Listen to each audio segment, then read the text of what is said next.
everyone, and welcome to the HTL Southern 150, or you'll see in a second what the actual name is, the John Hagen Can't Drive 45 150 at Darlington for the HTL Hammer Down Truck Series here in Darlington, South Carolina, aka Darlington, USA.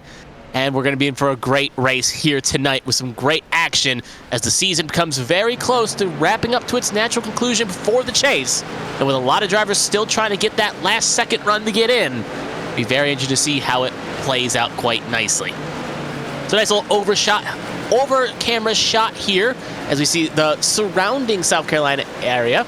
Obviously, as you'll hear in almost every NASCAR game, every broadcast, why the track is always egg-shaped. I will not rehash that here tonight to save the time and the effort, but it is always an interesting story of why it is like that.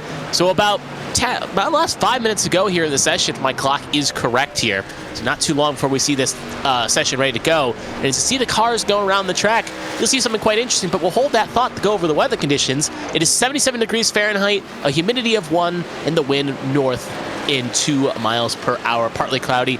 Pretty picture-perfect conditions here tonight for these cars and these tracks.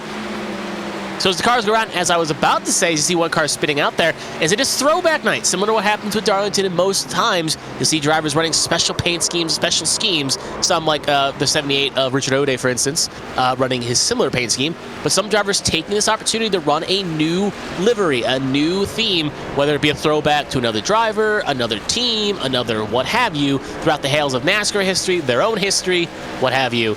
But that should be a quite interesting. So spot the new car, spot the new paint schemes, and see what you can reference that with those schemes. So we'll cut on track here to the 36. Currently downloading his trading paints here, so we'll find out what exactly he's writing in just a second here. So trading paints had a little bit of a hiccup, but we'll get this going as soon as we can here. So let's build some suspension here, or suspense, figure out what exactly he is running.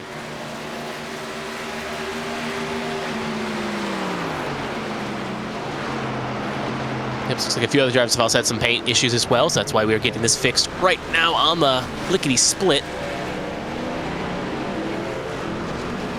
And looks like that is what the 33 is running.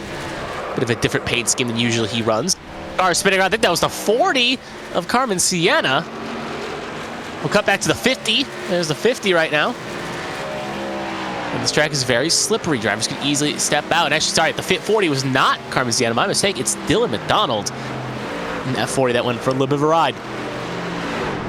Oh, yeah, sure. Yeah, there was pedalies. I do not have them in front of me, so the text chat, if ever voice chat, thank you. Yep, just throwing the here's the pedalies for this race right now. We'll quickly run through them right now. The 3 of Callie Height has a 1-race suspension. The 36 of Casey Ellis will have a pit lane start. Remember, this is all from last race, by the way. The 39 of Greg Pillar will also have a pit lane start and a 15-point penalty for results of actions last race. The 71 of Lily Frazier will get a 15-point penalty and a penalty for have to drive through under green during this race. And the 34 of Bobby Blowers will have a 15-point penalty and a pit lane start as well. The 36 of Lily Pelletier-Sharp will have a forfeit qualifying, so she will not be able to put down a time.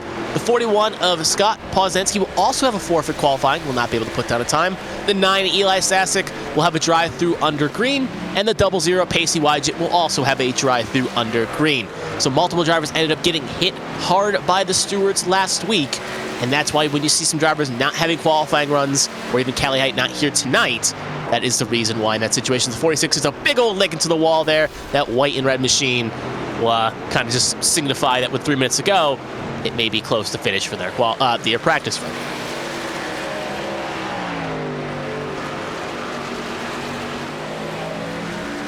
So here's the 41 of Scott J. Pauzensky. Speaking to him, he does have a forfeit qualifying like we did go over. So there he is running a Miller Lite, kind of similar rusty wall-less throwback in that 41. Speaking of the driver that was filling in for the 3, obviously Joshua Sosi is filling in for the 3 here, as we'll show the 3 now on the screen here. Also 00 rocking a different paint as well. The 3, obviously Josh Sosi has filled in the seat before. He was the driver that came in for the race after Daytona Road Course when Kelly Height was not being able to be present. So not the first time that 3 has been filled by Joshua Sosi. He came that close to winning the race last time. Going to try to get it's just a strong outing here tonight in that 3 truck.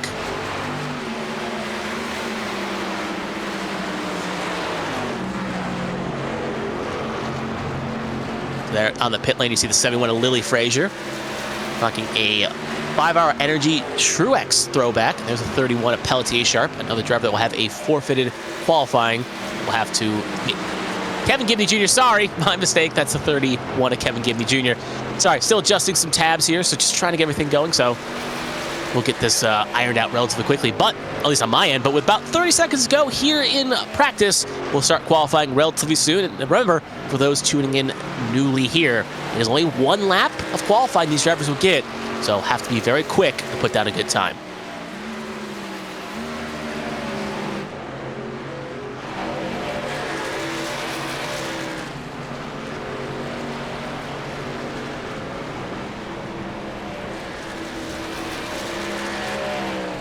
So here's the 44 coming down pit lane, and that will end it up for practice here as he will pull into his little pit stall here. Now, we'll end practice. There's the 88. The session is just completed.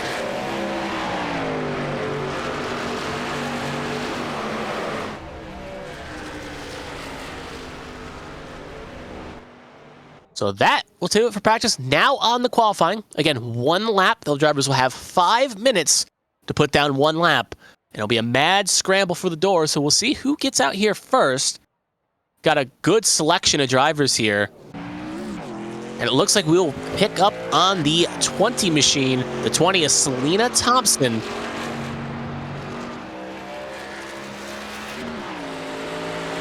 A 7-8-7 beat kind of scheme there. Like the old Mazdas from the LMP1 days, rocking that green and orange. And we'll see what the 20 can do. The other drivers currently on runs as well. Looking through the list, you've got James Wright, Dale Markowski, Martin Roberg, Patrick Oberstadt, Jonathan Adams, and John Hagan, just to name a few. So we'll see how they all do in this regard.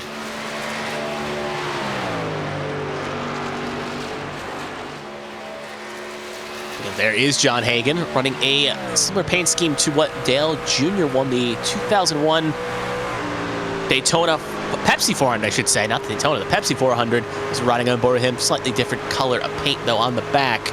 As he comes off a 4 here, see what he can do. Cross the line. And that will be enough for pole. 28.93 is the time the drivers will have to beat. Selena Thompson currently second at the moment. James Wright third. Here's Byron Jones. Got a win last week. We'll see if he can put the car up towards the front. And actually, sorry, he was starting a lap. My mistake. Now on a lap here. So he will actually now be attempting to try to put down a good time here. Other drivers begin to file in. Caleb Carter currently fourth. Mark Parker is currently top 5 at the moment. A lot of the field between Hagan and Markowski is pretty close on the timing and scoring. So it's going to be very hard to try to put down a good time here and get it towards the front. But we'll see what the 48 can do in the Kevin Harvick-inspired throwback as he comes off a 4 across the line. And it will be P3 right between Jonathan Adams and Selena Thompson. So right now, currently in the second row. There's the 88 now we're focusing on. Stefan Oberstadt just finished his run. Looks like he'll start P8. There's the 8 of Patrick Oberstadt. The other Oberstadt, he'll be P10. So both Oberstatts signing up on opposite rows of each other. Here is the 5 of Richard Gonzalez. He's just cruising here, looking to see on his time right now. Obviously, maybe not trying to put down a better time, just hit the wall there. So it looks like his time will not be the most competitive in the world, but this is still a flying lap. We'll now cut to the 78 of Richard O'Day. He's about to finish up his flying lap here in that 78 truck. See exactly what he can do as he comes across the line. Can he get towards the front? P18 he will slot, as you'll see it on the bottom. There is Dylan McDonald, driving the 40 truck, filling in with Nathan Eastep riding machine here. First time he's been in this truck series, so debutant here tonight, but not a debutant to HTL. We'll see what he can do as he comes to put down a starting lap here to now start a flyer. It's going to be a very competitive lap to beat John Hagan's.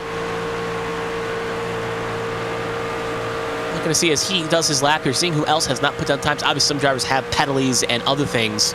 They will not be able to put down times, but a few notable names include Joshua Sosi, and in the walls, that will be an invalidation. So he'll have to come to the back if he wants to have a chance to win this race. There's the 89 at Fly Like Zier. Finished her lap. She's currently 14th on the timing of scoring. There's Zach McBride. He's coming to start a flyer in that 28 truck. See what he can do in the Navita machine.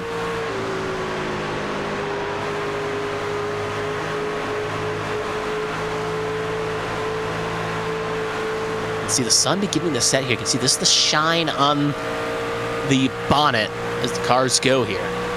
Obviously, as the race progresses, that sun will set slowly. Presumably by the end of this race, we should see it under the timing and scoring tower. It should be a little bit easier for the driver to see. Across 28 crosses, 30.035, and that will be P18 for the 28 truck. And now we'll lead to Kevin Gibney Jr. and Joshua Sosi, both on flyers. Sosi just started his. Gibney coming out of pit lane to start a lap here. Let's see what either driver can do.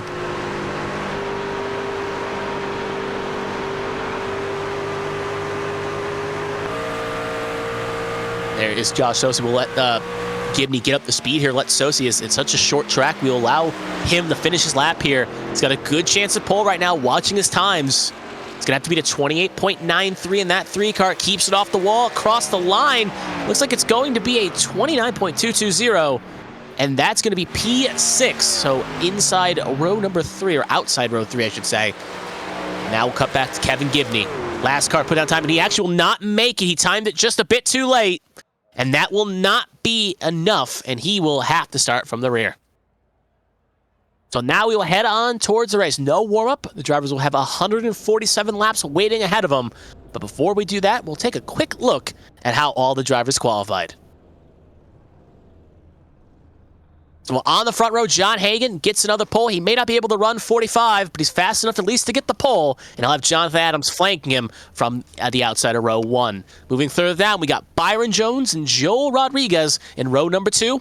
Selena Thompson and Joshua Sosi in the fill-in ride in row number 3. Caleb Carter and Mark Parkhurst in row 4. Austin Mongold and Dean Clavitt in row 5. Stefan Oberstedt and George Schul, another debutant here tonight, in row 6. Row 7, Patrick Oberstedt and Martin Roberg. Row 8, Lilac Zier and Jeremy Breo. Row 9, Dale Markowski and Caleb Eichler. Row 10, Zach McBride and James Wright. Row 11, Richard O'Day and Richard Gonzalez. And now we're getting to the drivers that did not really set times. Bobby Blowers obviously got a qualifying ban along with Dylan McDonald in row number 12. Pacey Wygett, another driver that did get the ban, along with Angel Santiago in row 13. Scott J. Posnensky and Alyssa Pelletier-Sharp in row 14. Jonathan Smeal and Kevin Gibney Jr. in row 15. Christopher Pendell and Greg Pillar in row 16. Alfred Denny and Lily Frazier in row 17.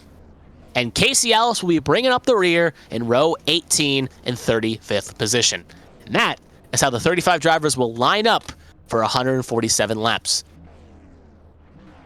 Obviously, it's an interesting situation with some of those drivers getting incidences and penalty points, because looking at the field right now, you got some strong drivers up in the top echelon of the field. You got John Hagan, Jonathan Adams, Byron Jones is last week's winner. Those 3 drivers have won so far this season. Let's not count out Joel Rodriguez, who was strong at Daytona Road Course. Joshua Sosi, who was almost won in the Truck Series in the one race he filled in, and also has won 2 times in the Cup Series for HTL. And then you go down the field, to the back, and you still got some strong drivers in the back, like Dylan McDonald, Pacey Wygett, Richard Gonzalez, John Smeal, Alice Pelletier-Sharp, Posnensky, who's good at short tracks. So it's a very interesting situation where you got a lot of strong drivers here, and you got some really ones up good in front, and you also got some in the back. So it's going to be interesting to see how this all plays out with 147 laps ahead of us.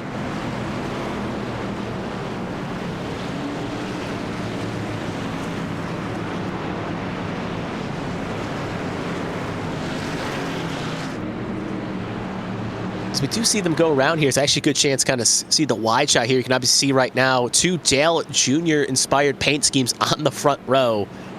One throwing back again to his Pepsi 400 victory, the other one throwing back to basically his primary Budweiser scheme throughout his career. And then obviously nice little wide shot here just to show you how packed the virtual Darlington is. Almost at Daytona, but that is not till next season.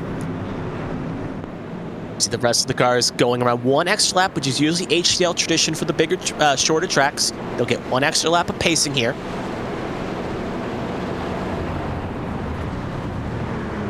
Obviously, these drivers had a bit of an uneventful last week where a lot of drivers had their feathers ruffled. A lot of drivers had incidence points racked up quite aggressively.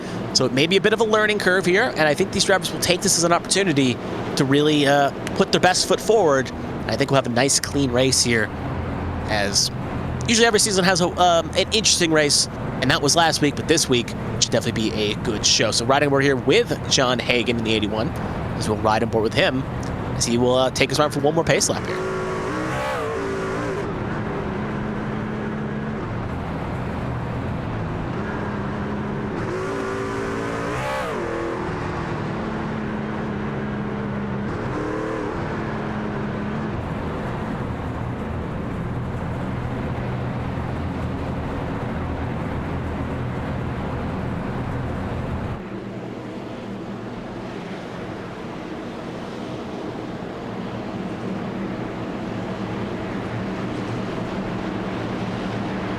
So as we are going to go green this time by, this all plays.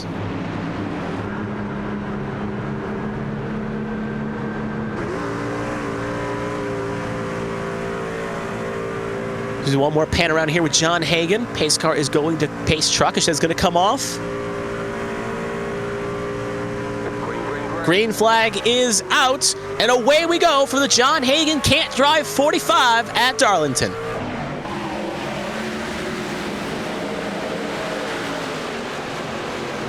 yellow flag is out. And we already have a quick caution here on lap 1, and a bunch of trucks already involved here. I want to see Lily Frazier take evasive action. Looking through some of the drivers that may have been involved. We got Dylan McDonald, James Wright, Dale Markowski, Alfred Denny, Kevin Gibney. And it looks like we may have had a bit of chaos on lap number 1. So we'll see if we can get a replay of that, as a few trucks have gotten some damage. Other trucks look okay. Now we actually do have the replay. So let's keep an eye on the middle of this pack here. See exactly what happened here. Oh, odd situation there. Maybe a little bad bump. Maybe a bad line change by the 33. And for the rest of the field, nowhere to go. You can see the bumper of the 30. Actually, that was the 38's bumper was on the ground there. But one more look here. We'll see if the 33 came up or if he got maybe tapped by the 28 behind. And, ooh, well, hard to see, but it looked like Zach McBride maybe tried to make a move. No. And then right into the 50 of James Wright, but very hard to tell from that angle, too. But it looks like maybe the 28 McBride didn't get a piece, but we'll take one more look here to see if we can get just a better angle of this. On board here with Zach McBride, we'll see. Yep, no, got right in the corner panel. Yeah, check up right in the corner panel and sent 33 up to the outside line to James Wright, and the rest of the field had nowhere to go. So now back to live action here. Speaking of the 71 and Lily Frazier, along with the 71 and the 00, both had to serve drive-thrus under green. It's a very interesting situation at the very least, so they would not be able to serve those, as we haven't had to the lap under green yet. So they'll have to kind of wait out this little run here and then take their service for the penalties they had last week.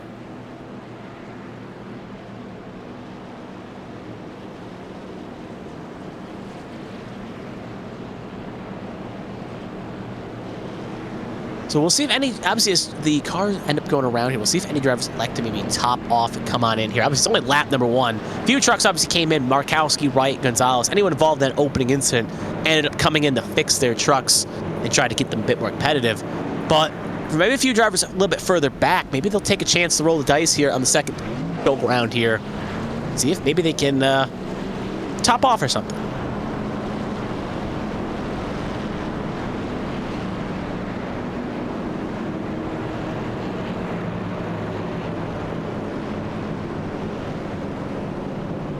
Yep, trucks actually do come in here as well. 2 drivers, Lily Sharp, Gibney, Gonzalez. Actually, some of them were already in the last time, but coming in again here. You can see the rest of the trucks still stationary. A few trucks like Gonzalez, Markowski, McDonald, and Pozensky with extensive repairs here.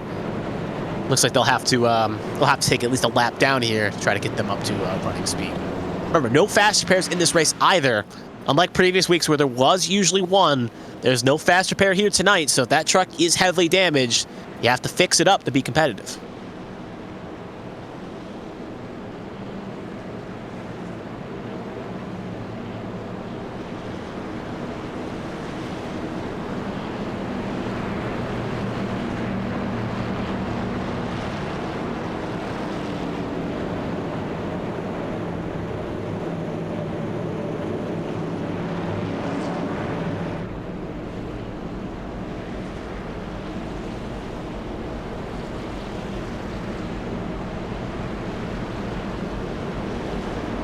So one more lap around here at pace. They should get nice and bunched up this time by here. Another nice little aerial shot here of the virtual Darlington. Now they'll get bunched up.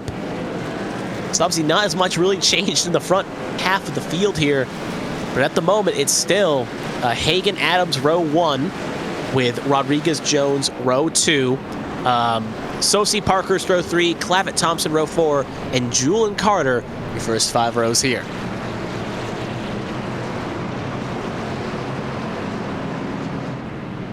One more thing to report down. We do have our first retirement of the night. Poznanski has taken it behind the wall, and his day is now officially through, as Richard Gonzalez and Dylan McDonald are both still on the pit lane.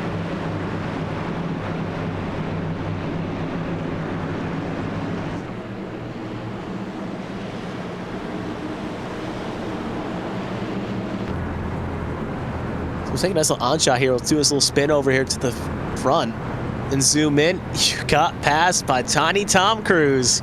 That is the bumper of the 48 of Byron Jones. A nice little memo to his competitors around him. But we're right on board with John Hagan. He took the outside line by choice here, beyond his control. Green, green, green. Green flag is out, and away we go.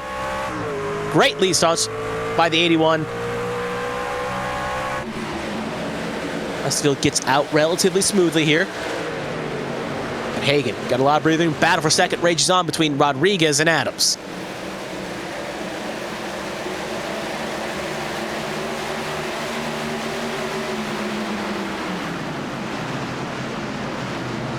They come off 3 and 4 here to have their first official lap under green, and only led by John Hagan.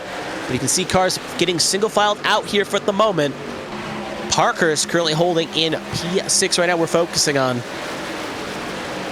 Got a little bit further back. There is the battle just a bit back. It's Selena Thompson, Caleb Carter, and George Jewell. We're on board here with the 43 at George Jewell, currently in 10th position. He's got the bacon on the back there. He's got a very hungry Martin Roberg and Jeremy Brejo trying to make a pass here. Picking up, 43 is going to get a run here on the 44. Side by side. Oh, big hit to the wall by the 44 at Carter. Luckily does not get into the 43. He'll hold it on the wall here. Everyone will get safely around here at the moment. There you can see the few cars that had to take the penalty service right there on the inside line there. But trucks will take it safely around, and that could have been easily a caution. Luckily, no caution here tonight. Well, not right now anyway. Looks like they're getting very racy up in the front here. Top 3 in a bit of a train here.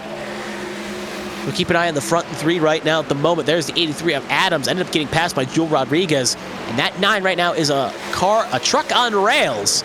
It looks like he's going to try to get the lead here.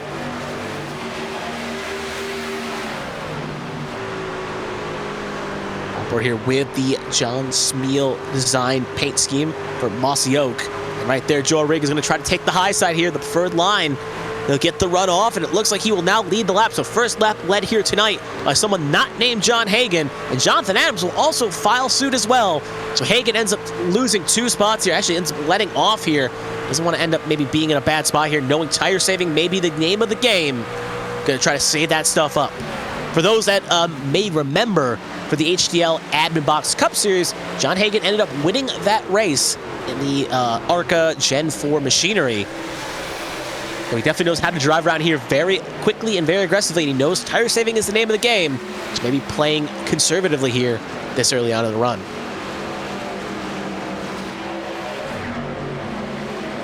A little bit further back, focusing on a battle here. That's the 34 making a move on Gibney, the 31. A little bit very argy-bargy there, trying to fight up for position. This is around 22nd position. There's Lily Sharp making a move on Kevin Gibney. Right on board here now with the 31. Will actually end up holding the spot from position. There you can see Bobby Blowers taking up the mirror here. So Gibney kind of in a white and teal machine sandwich right now, just trying to hang on.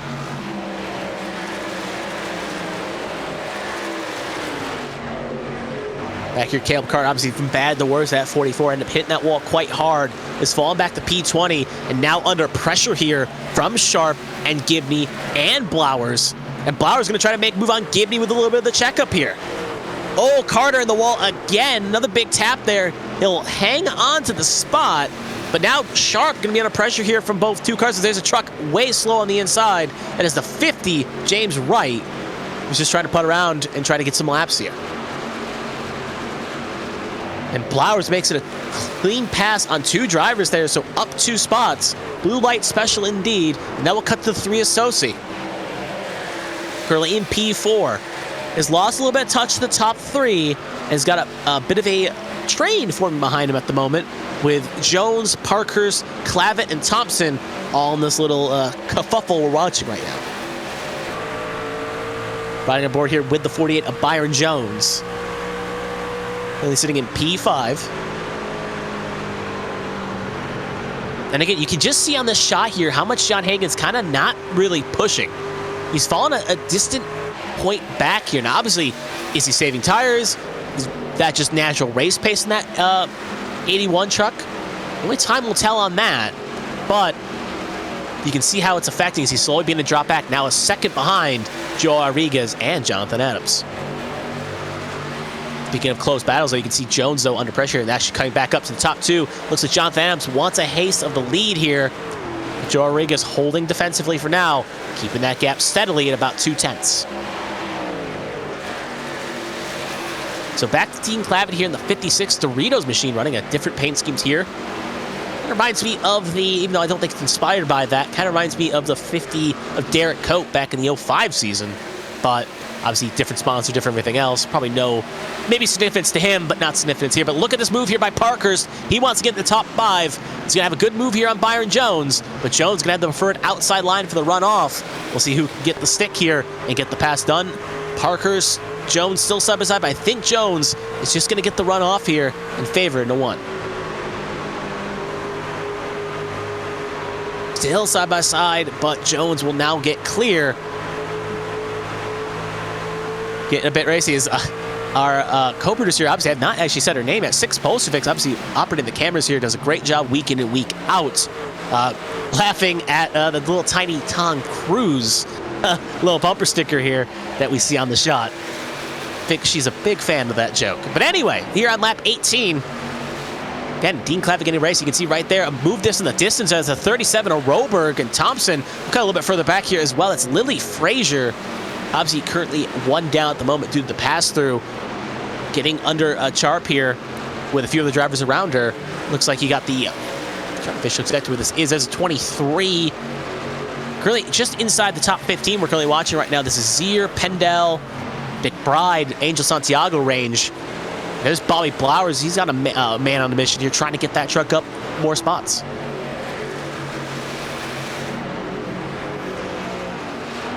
There's Byron Jones. We'll cut back up to him here. Currently still P5. So this is actually checked out here. Remember, it was not that far ago, a couple laps ago. They're very close. Now a little bit further back. Good spot there as Roberg and the 43 are fighting here. Jewel. Now they've actually got a distance there. A little bit further back there. There is currently P11. That's Jeremy Breo and Stefan Oberstadt. Breo running a white and blue machine, maybe similar to the Dale Earnhardt Wrangler machines. And then you got the 00 Pacey Rygent, a very orange, bright orange machine, usually different than we see in the black and white. As Wygent is another driver on a mission here, but remember, because of the drive-through, he is currently 1 down at the moment. Back towards the front here. Again, Joe Rodriguez has led currently at the moment about 10 laps here, if I'm not mistaken. Currently looking to try to be the most laps led driver here tonight at the moment, as he is firmly still holding on to the lead. And as right on board here with Jonathan Adams in second, just trying to stay close.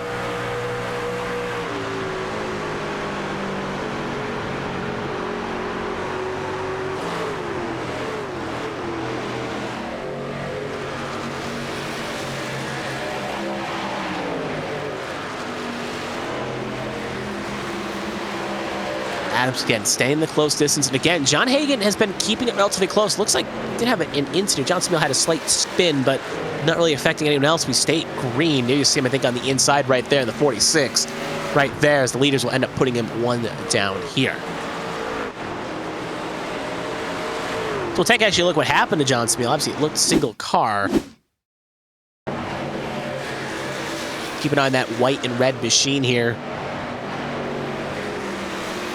Ooh, okay. Hits the wall hard on the inside. Very unorthodox incident. Ends up giving a large kiss that inside wall. Back to live action.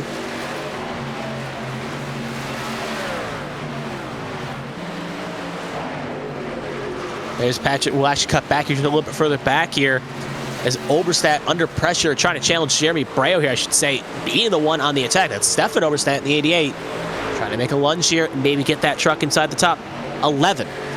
Side by side, you can see also just in the distance, two trucks side by side as well. But they settled out. Looks like Oberstadt going to try to finish the job here as he's got his brother beating down his back here as Breo just clips the wall just a bit. That could favor the 88 to get him a run here. And he lifted. Breo not going to live to fight another day here. Will end up losing a spot here. So Stefan Oberstadt will jump up one. And now Patrick looking to try to follow suit here. And then behind both of them, you can also see taken up there, that's Austin Mongold in the Pennzoil 38 machine. I'm going to throw back to Steve Park in the DEI days. Or Jeff Green, if you want to, whatever tickles your fancy. Back up to the lead here again. John Hagan may have been saving tires, and I think we may have solved that case here as he's now rocked it up around Jonathan Adams. He's made up over 7 tenths and is now looking to get the lead back here. So maybe playing a bit of possum here. He wants this lead back, and he's going to be side by side with Rodriguez going into one, and it looks like he should be able to get clear here. There is a lap car ahead here. That's James Wright, if I'm not mistaken. And speaking of another car, down, oh, Hagan hard into the inside wall. Big lick. That is going to be race over for that 81. No caution has been thrown. However, this is iRacing cautions that throw them. John Hagan definitely not going to be happy. And at the very least, that truck is not going to be able to go 45 much longer. And he will have to tow to pit lane. So no yellow. iRacing deemed it off the racing line. We continue green. And it was probably a checkup situation at the very least. And that's going to shake up this top 5 a bit here, like a Yahtzee cup, as Jones is now up to 2nd. Rodriguez has fallen down to 4th.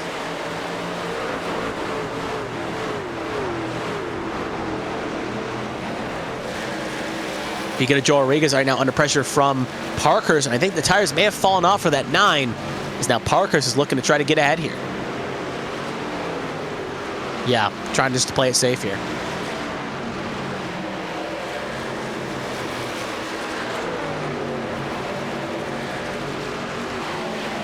That's a good point Sticks brought up here, is that maybe that 9 has a bit of damage from the incident in question. We saw that big of a checkup here, could have easily affected something.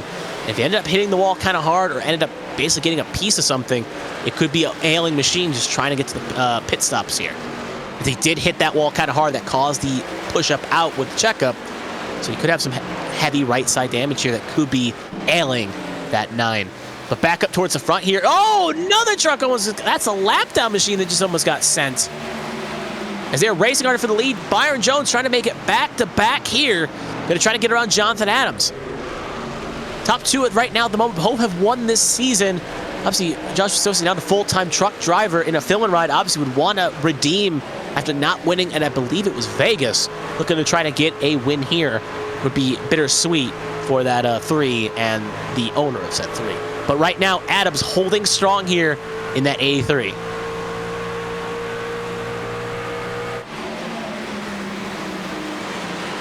As we watch this battle, obviously, kind of hearing a bit of the communication from John Hagan. Not too happy what happened, but obviously, not many drivers would be in that situation at the very least. But right now, Jonathan Adams still leads the way.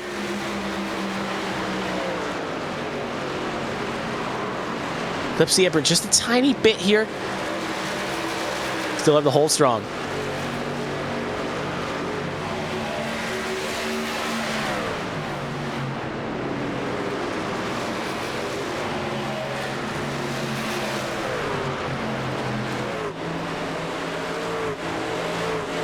So we're focusing a little bit back here as I was keeping an eye on something on the chat there. Back up is Stefan Oberstadt, Jewel, and Thompson. This is just inside the top 10 here at the moment. As James Wright, obviously a wounded machine, not fighting for position, but Oberstadt looking to try to get in the 9th position here, as he is currently just behind the 43 of George Jewell.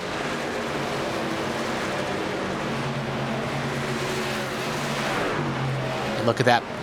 Good move by the 88. Looks like he will slow up 43 left just a tiny bit. Good over-under, and Oberstadt will now be up to 9th.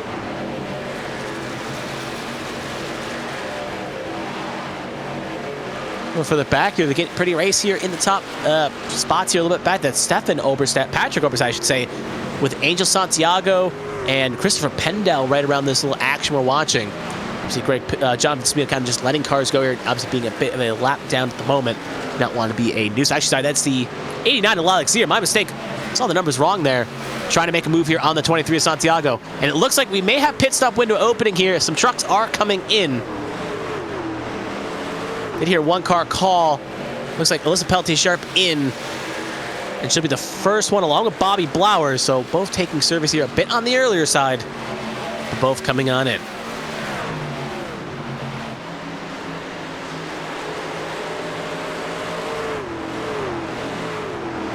Christopher Pendel also going to pit this time by as well. So pit stop window has truly opened. Our leader is also coming in as well, Jonathan Adams. So if Jones does not follow suit, he will inherit the lead. Here's the 3 of Sosa, by the way, and Parker's fighting hard for the last podium position.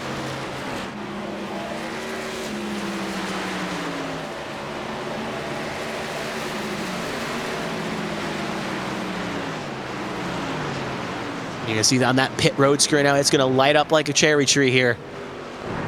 There's a lot of trucks are single lane. They're coming in. There is our race leader right there. There's Parker's following suit as well. Byron Jones will stay out a lap and will lead a lap. There's Selena Thompson, Martin Roberg. Just to name a few in the top 10. Patrick Oberstadt in as well.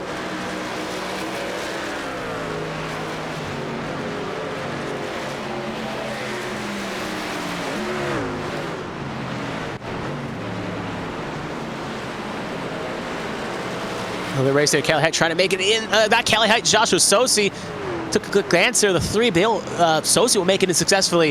It is a bit of a tricky pit lane here, as you want to try to gain as much speed as you can to come in and run as weight as you can. But if you miss it, you may miss the access cone and end up not making it. So there's Lilac Zero coming in along with the 23, Angel Santiago. Both will make it, and that's Joe Rodriguez. Very slow on the back, which maybe ran it out of fuel here. He's very slow.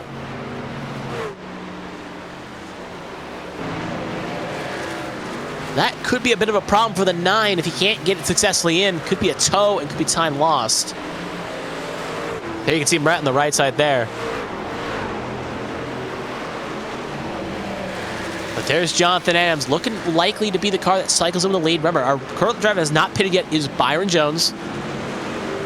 Has still not made a service yet. Maybe try to catch a caution or something here and try to get at least some of this shaked up here. Actually, he's now coming up my mistake, so let's pit up there. Oh, look at that, how racy they're getting. Lap traffic. Adams trying to thread the needle, give as much of a distance to Jones as he can.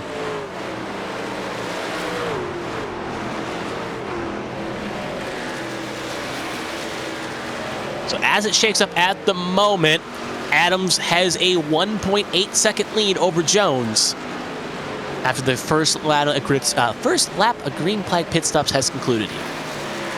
Top 5 is Adams, Jones, Parker, Sosi, and the car we just cut to right now, Dean Clavitt, who's trying to get inside the top 4 here and get around Sosi. We'll get a nice little onboard shot here of the Doritos machine of Dean Clavitt. Sitting in 5th position, you can see right there, lap car getting out of the way of James Wright. Not going to try to interfere in this battle we're watching.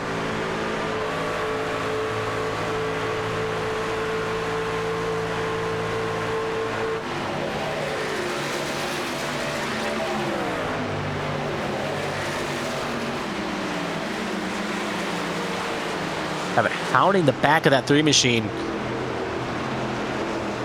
Wants to make a move here. Obviously, though, we saw from the first run, tire saving has been a name of the game here. We know Sosi was one of those drivers along with Hagen that really conserved their rubber, tried to make it go the distance of the first pit stop. And we have a caution here, so it'll have to be a mute point here. See exactly what was the incident in question here.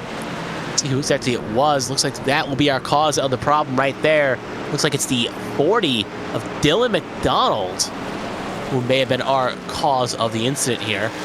Yeah, he ended up having the crash. I think Gibney also jumped the pit lane, so I'm going to maybe guess those two could have been related. See if we can get a replay up here shortly as the field gets bunched up.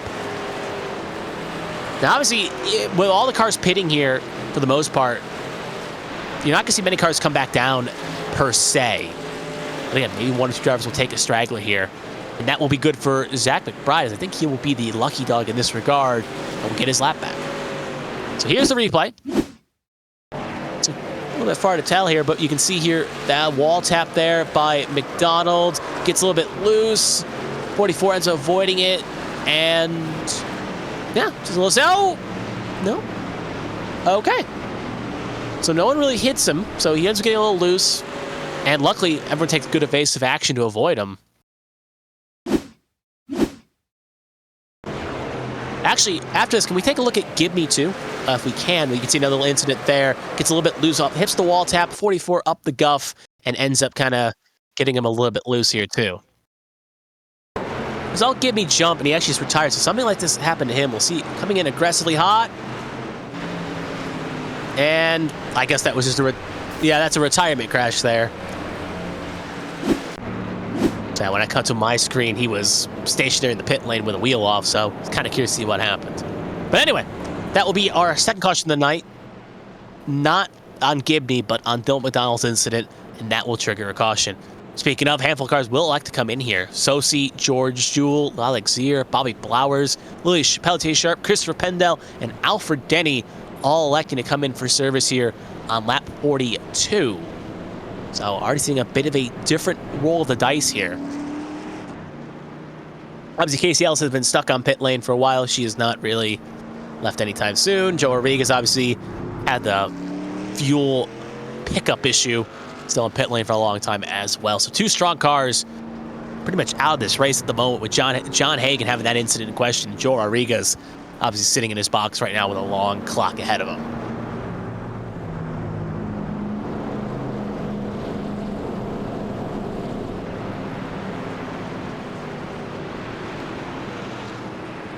Oh, more cars coming in. Zach McBride. Actually, you can see some of them already in, but a few coming in the top off here. So interesting. Zach McBride coming in a second time. Just got back on the lead lap, so elected to kind of try something different here. So right now, at the moment, as we will get bunched up next time by.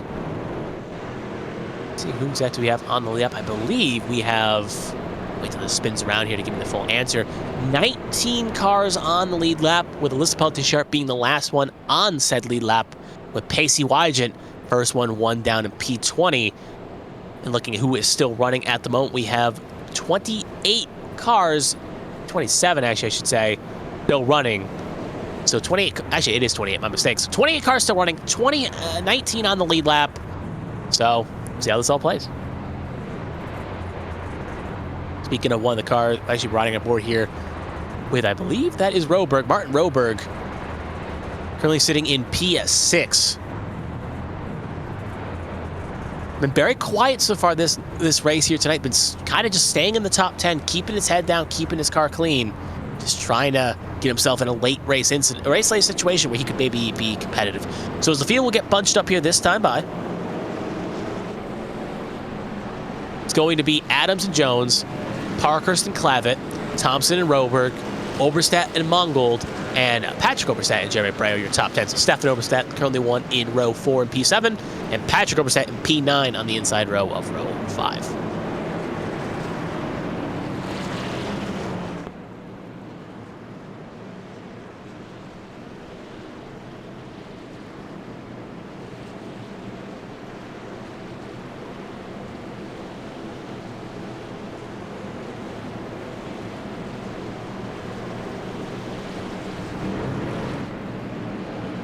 So as the field will go green this time by, it's going to be a Jonathan Adams control here.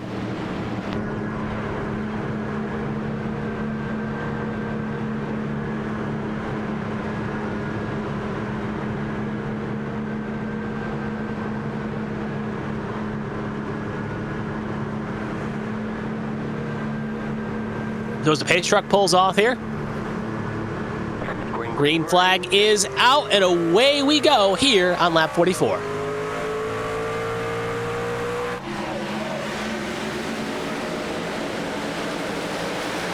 there, they're getting already pretty racy for second as Jones and Parkhurst fighting for the spot, but Parker's got the slot up for third. As the Rex trucks begin to file in here and find this place in line, and will successfully do so. Stay green.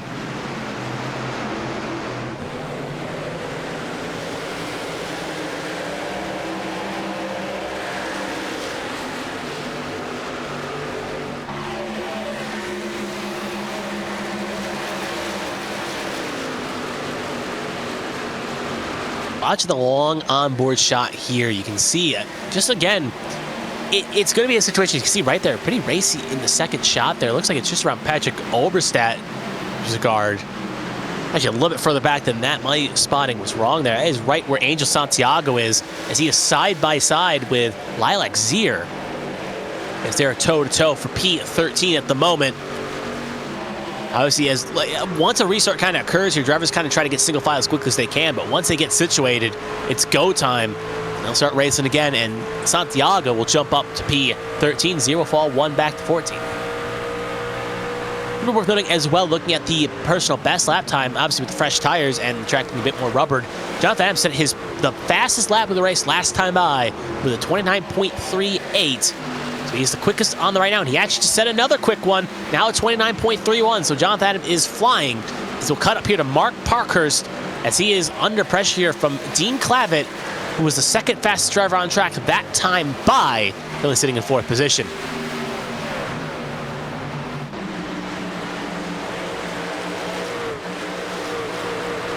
Maybe further back there as well.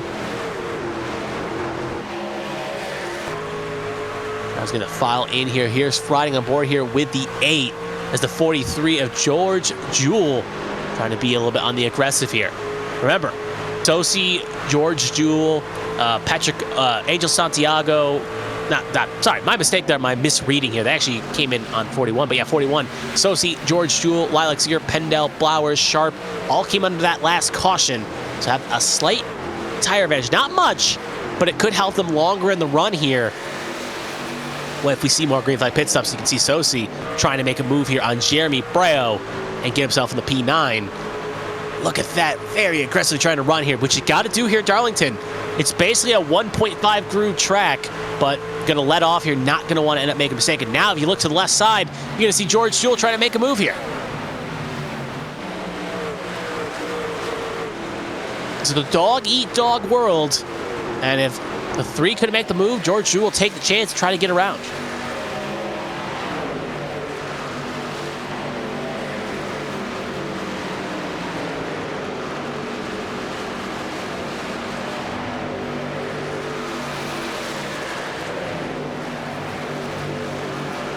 There again, Patrick Oberstadt trying to join this right here. Again, it's pretty much a mad scramble here for this top 10 at the moment. You see Oberstadt going to try to get around here. Put himself in the first car outside the top 10. You can even see behind a little bit racy as well with Zier and Santiago. This driver I haven't said much about here tonight as well. The 94, Christopher Pendel, one of the biggest movers in the field, up 16 spots in that Sunoco racing machine there, and he's going to try to make another one here as he'll try to get around Lilac Zier to make it 17 spots gained. Hard on the inside, looking to try to make a 2-for-1 on that Winn-Dixie machine. Pendel will stick it cleanly around Zier. Now going to try to get around, going to try to find the RG Bargy. Will get in successfully. So Pendel ends up getting around Zier. Cannot make it 2-for-1. Going to try to set himself up nicely to try to do it again.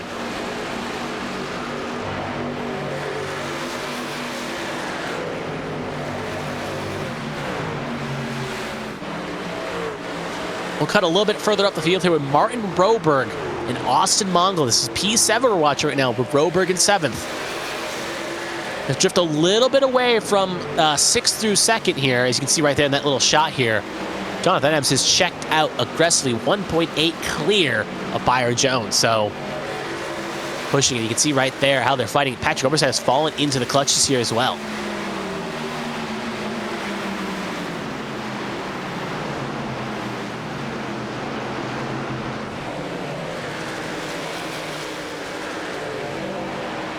As the sun begins to set here in Darlington, we're just past, well past 100 laps left here. See how these drivers kind of shape up here. See how they race. And knowing, one more thing to note as well, considering that the run of a green flag run was about 35 laps, maybe a little less, between 30 and 35 laps, we're still a little bit of ways away from pit stops here. We see George Jewell and Patrick Oberstadt fighting here for 11th.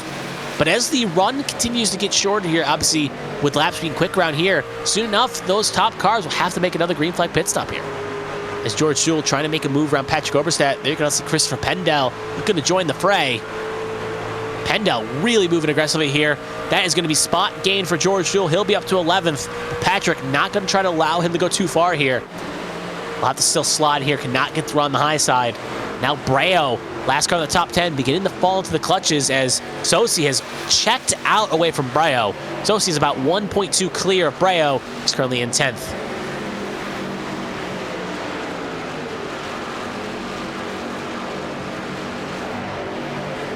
Ooh, a little bit of a wiggle there as we see the pit road entry. Peltier Sharp coming on in for service. Not seeing anything major on the battle box. Maybe a bit of a scheduled stop at the very least for the 36 machine. And there's Pendel making a move. He is flying in that Sunoco machine. Now currently sitting in P11. 12. If he gets around Breo, he'll be in 11th. As George Jewell has now got firmly in the top 10.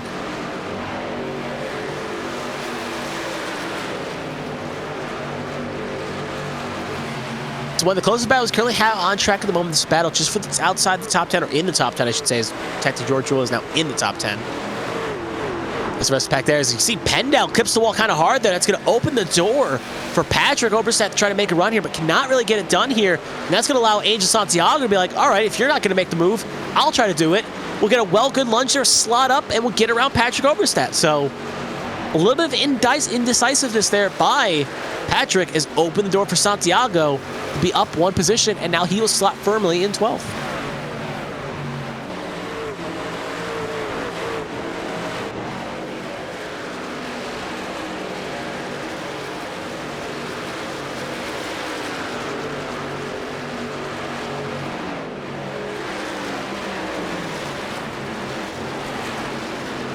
So we'll cut a little bit up the field here, right around where we were watching it previously.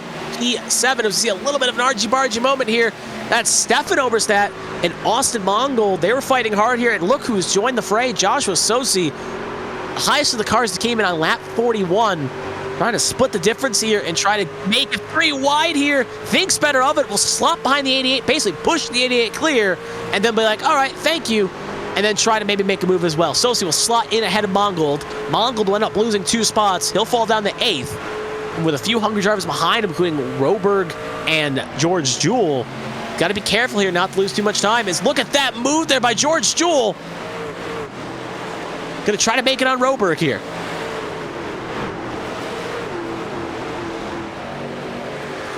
Not get it done, still a side. George Jewell kind of bit off a bit more than he could chew. Will still stay P10. But further back, there's Angel Santiago, Christopher Pendel. Santiago will get the move done on Pendel. What we're currently focusing on right now is battle for 12th. And there's another driver. Was 1 down at most of this race and is still 1 down, but trying to get back on the lead lap. That's Pacey Wygen in that bright orange machine. If caution were to come out, he would be the first one down. Maybe hoping for a quick caution here. Look at Pendel pushing basically the 23 there to make a move. Can't get it done.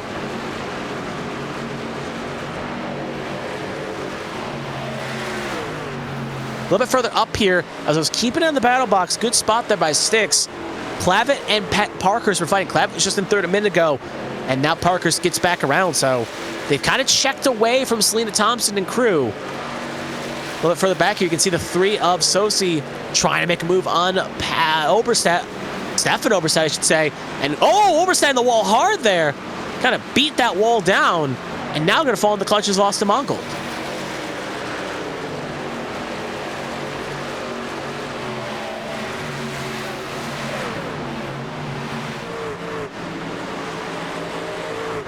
See how aggressively they're fighting here.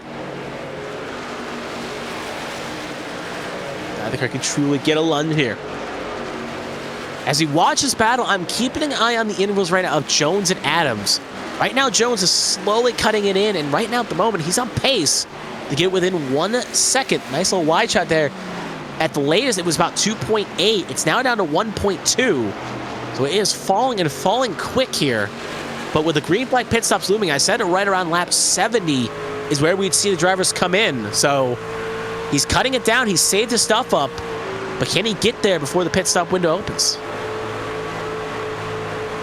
Remember, Jones went 1 lap later than Adams did last time by, and it cost him at least a second. So gonna have to be at least thinking the back of the mind of the 48 here.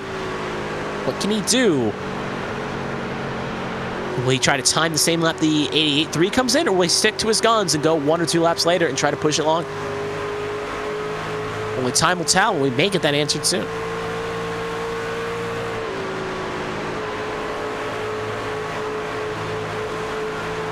That time by 0.2 faster for Byron Jones. He is flying. A little bit further back, Selena Thompson and Sosi, another driver on a mission. Sosi gets around to Selena Thompson. Saw it in the wide shot, and he will get it done. So Sosi back in the top 5. Remember, he pit on lap 41, so he can go a little bit later than the cars around. And this is what I was kind of hypothesizing, is that when the car starts coming at 70, we'll have to hold that thought. Breo gets spun around there. Inside wall, still green at the moment. No caution has been thrown. If he keeps it down there, they will probably not throw one, and they will not. So similar to what happened to John Hagan on the backstretch, no caution will be thrown, no caution will be called. We still have green flags looming as they are still racing here. This is what we were kind of watching for the last 20 laps, this battle here. And actually, I confirm one thing, Adams coming in this time by.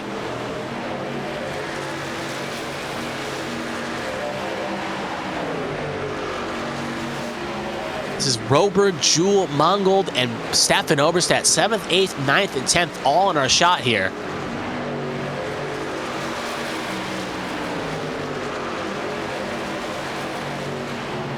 Stefan Oberstadt also coming in as well, so he will get low here. We'll hand the spots to Mongold and the rest. So Adams first to blink here, and he was the leader along with Stefan Oberstadt. So those drivers in communication here, so we'll have a nice little zoom in on the bumper here of Beats Nuts, the diet variation of the other thing here. And this is what happens at Throwback Week. Drivers will have a little bit of fun with the sponsors, and we'll have little jokes and inside jokes, which they usually get the run in the regular league. Byron Jones will end up counteracting the pit stop here of Adams, and you can see it's going to be a mad scramble here. We saw it last time by. When the window opened, everyone came in, excluding a few who ended up running out of fuel. You can see pit road's going to be a very busy place to be as Parkhurst, Clavitt, and Sosi all stay out. Remember, Sosi can go later, but Parkhurst and Clavitt at the moment staying out. Will have to maybe take service sooner rather than later here.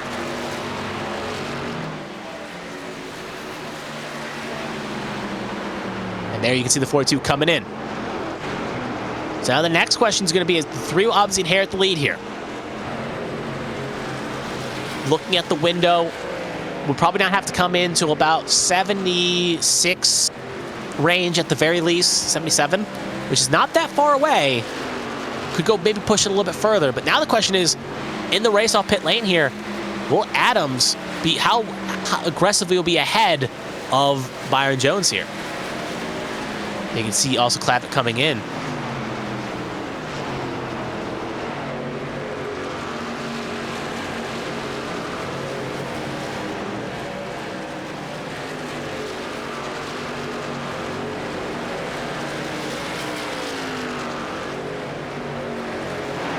So we take the wide shot. There is the 3 associate, again, our current race leader, fighting around Lily Pelletier Sharp here. A blink there too. Right now at the moment, as we watch this kind of foray here, as trucks begin to try to get their laps back here just in case another caution comes out the last bit of the run here. Markowski coming in as well. He'll be one of those drivers that came in on the 41 stint here. Looks like that window is firmly open. There's Lilac Zier in 2nd position. We'll ride on board with Zier.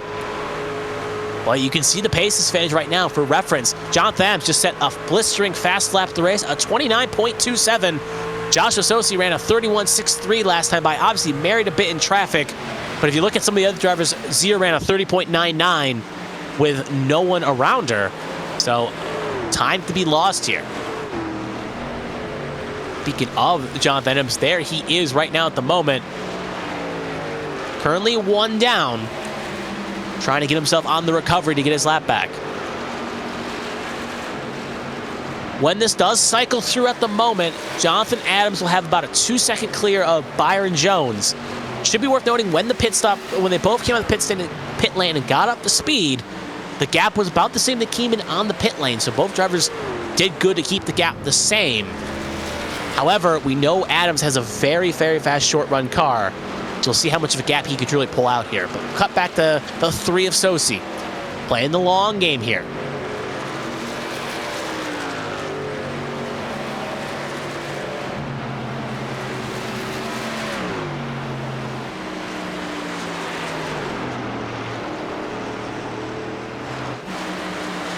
It's interesting because I'm doing some math here. I'm trying to get some math to see the battles drivers staying out here. I think they may be, because right now you see Christopher Pendell coming in. He'll be taking service here. We'll successfully get it low down. There's Jonathan Adams, will be our race leader when it comes out. Right now, breaking out my calculator here, it's still 2 stops left for Jonathan Adams and crew that came in on lap 71, 72. They'll have to pit once, presumably around 106, 107, like the 105, 110 range. And then we'll have to pit again around just before the end of this race, 135, 140 range, or 40, 45, give or take right around there. But they'll have to take a second pit stop or save a lot of fuel. But you look at someone like, as Sosi just came in, by the way, that will hand the lead over to Zier. But looking right now when they pitted at 78, that would be around lap 1, 9, 10, 11, 12, 113 to maybe 115 range. And then you're looking at 145 at the very least, actually a little bit later. So I'm looking at right now at the moment, I think Sosi and Zier could be in a bit of a good seat here as they really try to extend this, as I can see them making it on one last stop here. So while the rest of the field of Adams, Jones, Parkers, and the rest all have to maybe take 2 stops here or really back down the speed. You can see the battle here between the 88 and the 43. But just to finish my spot here, favor playing the long strategy here.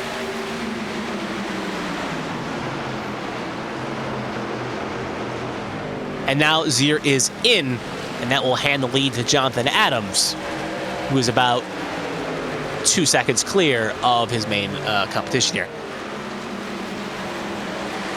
But look at this battle here on screen. You see Car tap the screen there. That's Bobby Blowers hits it. This is, again, what we're currently watching at the moment, the battle between 8th, 9th, and 10th. This is just the top 10 right now.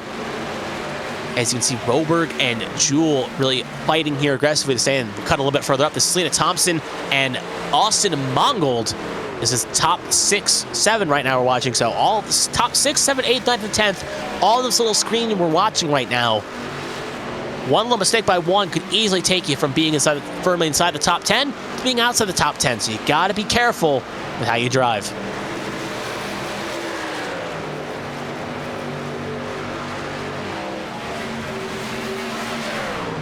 And we have a caution.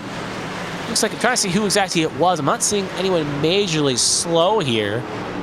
Oh, 23 of Angel Santiago. That is going to be the cause here. Oh, 71 of Frazier sliding. Luckily will not hit anything as the pace truck will zoom through here. And good old iRacing physics. So 23 was the into the caution. Looks like Bobby Blowers and Lily Frazier are still spinning. So it looks like it may have been Blowers and Santiago. Look at the engine there. That's smoking. That's Bobby Blowers, who looks like he's dropped the motor.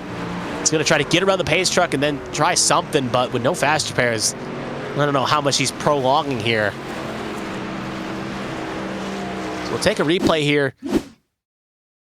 And you can see, try to clear himself here. Ooh. Interesting, interesting. Santiago was holding the line. I think Blowers maybe tried to... Very odd situation around here. There's Lily Frazier taking a little spin there, just late to the party, but just trying to avoid everything. Very, very odd.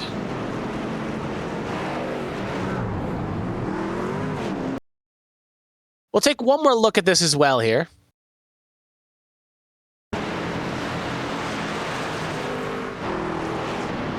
You see Lily it just snapped. Yeah, just snapped trying to get around, and obviously being a small groove track, not much you can do, but yeah, Flowers. So we'll take one more look here on board with 34 Bobby Flowers. We'll give us an indicative of what happened here. So you can see right about, yep, you can see the air. We're really zooming backwards here. Right now, side by side with Santiago. Ooh.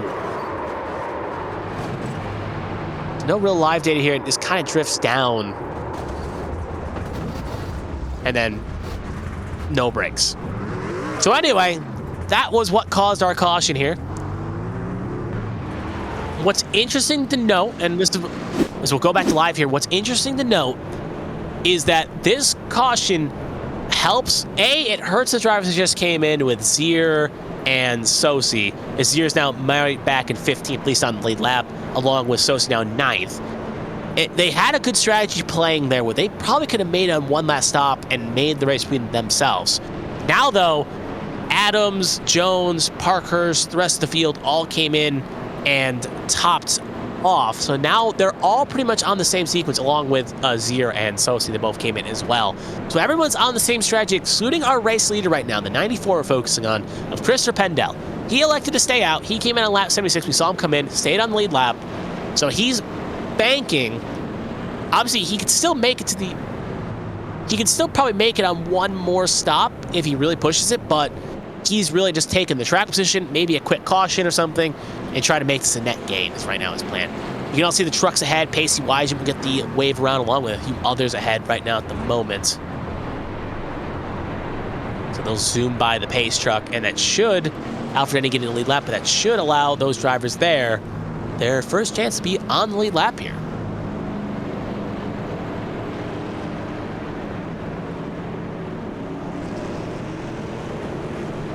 And then they will zoom on by the 41, there's multiple down, the 78 of O'Day, the 00. 21 Alfred Denny. But as they cycle around here and get back, we'll see the bunch them up here. It's going to be Pendel, Adams, Parkhurst Jones, Thompson Clavitt, Mongol Jewel, Sosi Roberg, the top 10.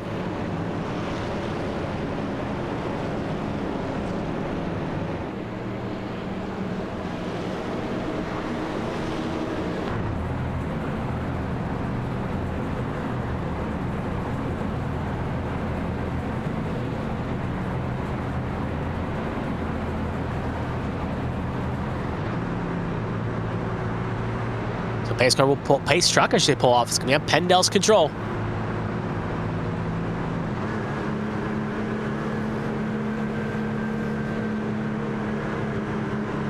Second gear, it's worth noting here as well, trying to minimize wind spill.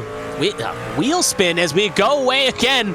Words are hard, but we are on the green here again, and side-by-side Abs timed it well, being that lower gear. Going to allow him to be aggressive, and it looks like he should be able to clear Pendel going into 2, and he will. But there you can see Parkhurst and Jones and the rest fighting hard here for 3rd. Now the mission statement for the rest of the field here is don't allow Adams to drive away here with the clean track. Pendel, though, not going to obviously let that happen too hard if he's got something to say about it. We know he's got a fast 94 truck. We saw him claw, and I think he wants this lead back here. He took the risk in 2nd to make sure it didn't spin, and now he's like, all right, game on. I'm going to take this forward and take it back towards the front.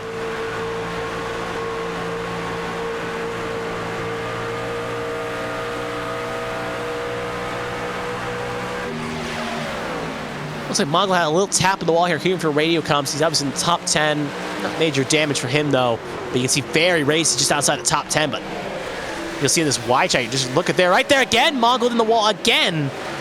And that's going to cause evasive action for Roberg. The 3 is Snowy making it 4 wide. He is not going to sit around the altar and find out what happens. 3 wide, Breo on the apron.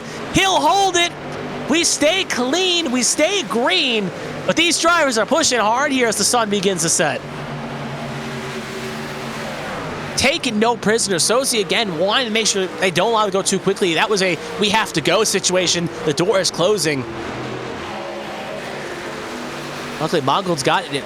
kind of squared up here, but now his kind of punishment is falling outside the top 10. There is the 3 associate up to 8th with Roberg down his chuff.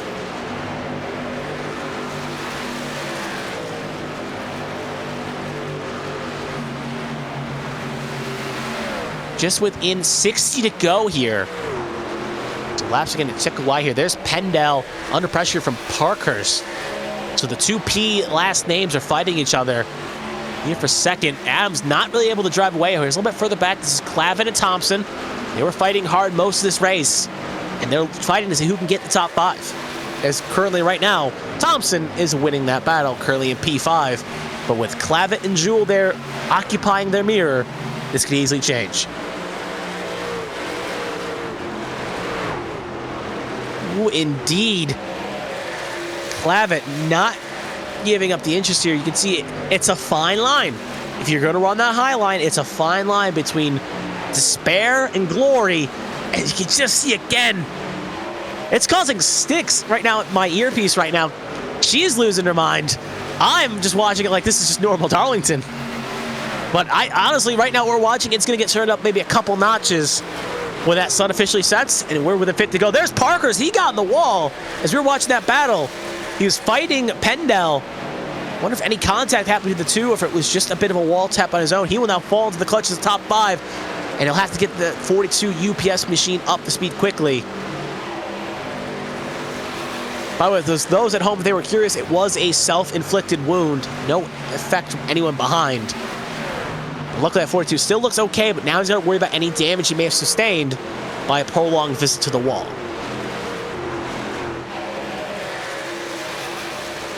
There's Selena Thompson and Dean Clavin. Clavin going to try to go around the long way.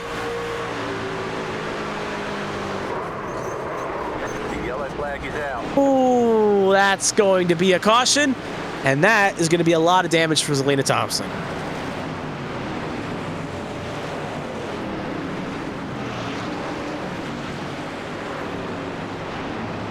Good brake holding at the very least, though, to make sure she didn't come down and take anyone else out with her.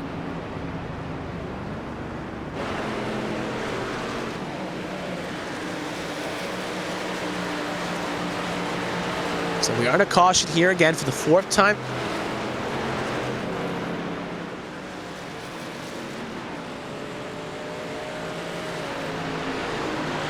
So we'll take a replay exactly how I was taking a check from live action. We'll take from a wide shot this time by Thompson trying to come up, and yeah, Dean Clavin was right there. Tried to slide job correctly, couldn't get it done, and Thompson ends up with a big old lick to the wall.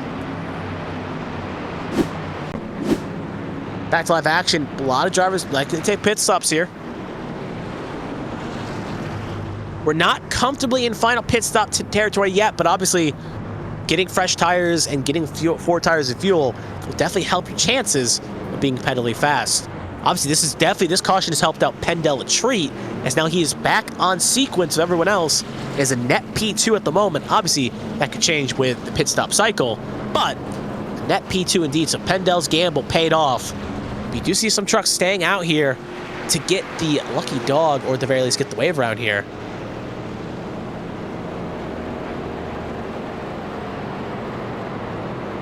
Looks like Robert may have missed his pit box here.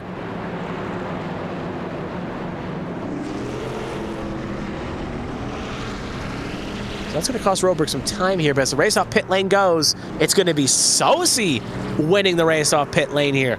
With a 2-tire call here, the rest of the field will take 4. Going to be Adams, Parkhurst, Jones, Pendel, George. Interesting, Parkhurst with that wall tap he got didn't have any damage, so the gods blessed him. He'll be P3, but rest of the field took 4. Sosi rolling the dice with 2.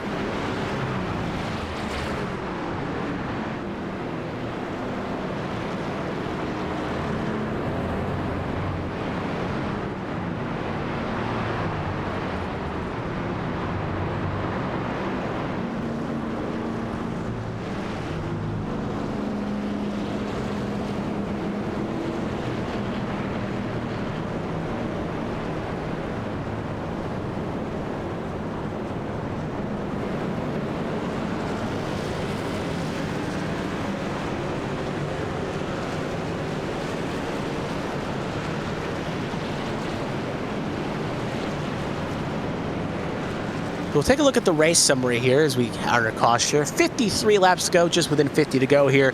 4 cautions, 14 caution laps, and 13 lead changes. So a very cleaner race at the very least than last week. Now that I've said this, let me knock on wood real fast before we end up pulling a reverse Uno card here. But at the moment, Sosi will inherit the lead of the race. He will be, again, 2 tires is what he took. He's going to gamble that can work for him. Obviously, the rest of you will have to make one more pit stop, as no driver can make it to the end from here.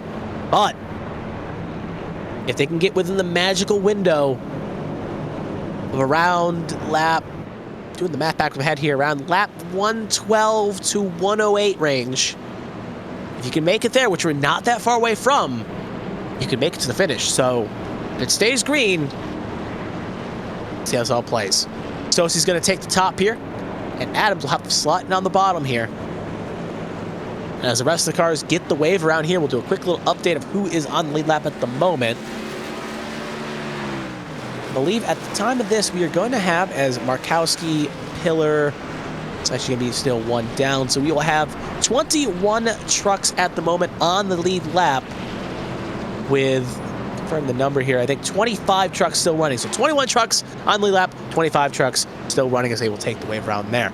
Adam Sosi will be the first row here with Parkhurst Jones, Pendel Jewell, Oberstadt Zier, Breo, Wygant, your top 10. Wygant, who spent most of his race down outside, I shouldn't say a lap down, outside the top 20, is now back in the lead lap and has gotten that bright orange machine inside the top 10. So we'll see what he can do with a new lease on life.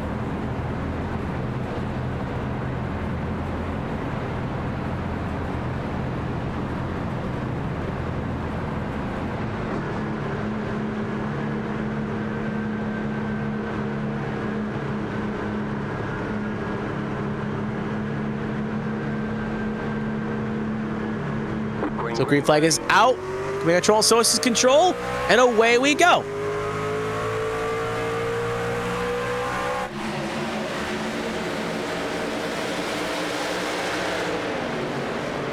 And right there, Adams going to try to show 4 tires, maybe better than 2. Going to try to get the run here.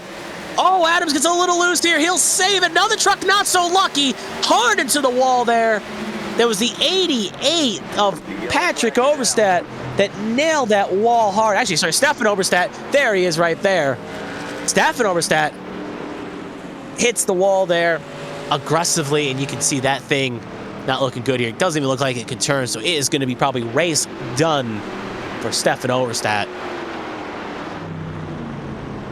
Again, big lick there. You can just see. You can see the puff of smoke there. Adams almost had the same fate, but luckily Adams able to save it. But Sosi will inherit the lead, but you can see, yeah, it's smoking. Probably going to be race done for him as he's just trying to get the pit lane here. See if we can get a replay of it if we can. You can see that they'll actually hit the cone here. Thing is not turning yet. He'll have to just tow here. So here is the replay of what happened. Oh, well, that we'll take a second. Now we'll get the replay of what happened here. You can see right now, you can see he just gets loose on his own. At that point, that thing was not slowing down in time with the speed he was going. Comes up the race surface, gets plowed by, I think that's Angel Santiago. No, it was not Angel Santiago. It looks like it was James Wright. But regardless, big lick there for both cars. We'll ride on board here with, again, Oberstadt. And just, runs into the McClure Clash at Dega up the race surface and gets spun like a top.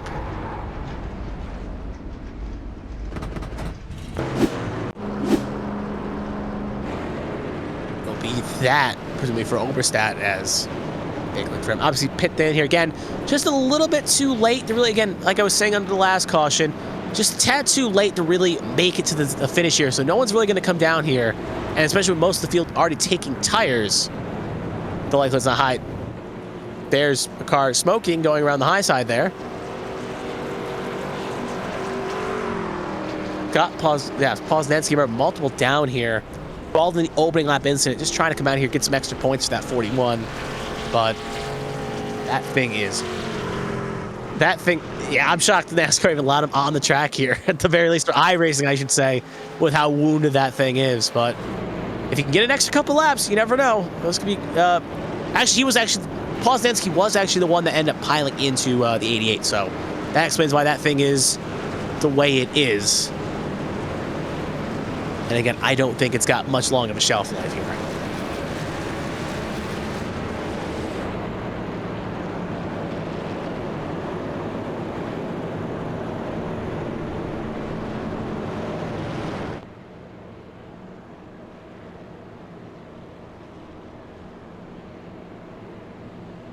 So anyway, staying on live action here, as obviously not many drivers have elected to come down the pit lane here for, well, I wouldn't say obvious reasons, but since everyone just pitted not too long ago, no reason to come back down, and since we're not within final pit stop yet, no driver will elect to come down.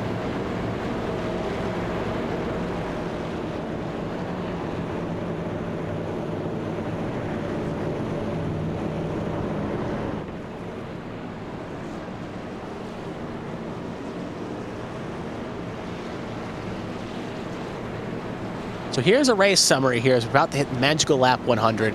We'll have 48 to go. 5 cautions, 18 laps. I can't talk today. 48 laps to go, 5 cautions, 18 caution laps, 13 lead changes, now 47 laps to go. So take 1 and subtract it, as we are now with under 50 to go here. Field will get bunched up here.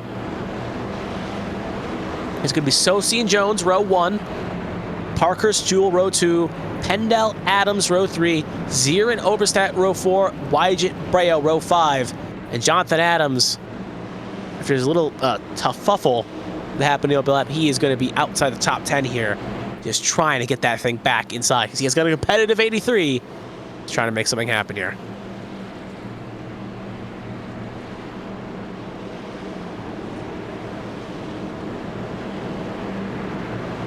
Again, will the 2 tires work here? Because Sosi, again, 2 tires strategy call here. We'll see if it plays out. He wanted the track position. He wanted to get that 3 in a competitive spot. And we'll see if he can make this work. Pace truck going to pull off.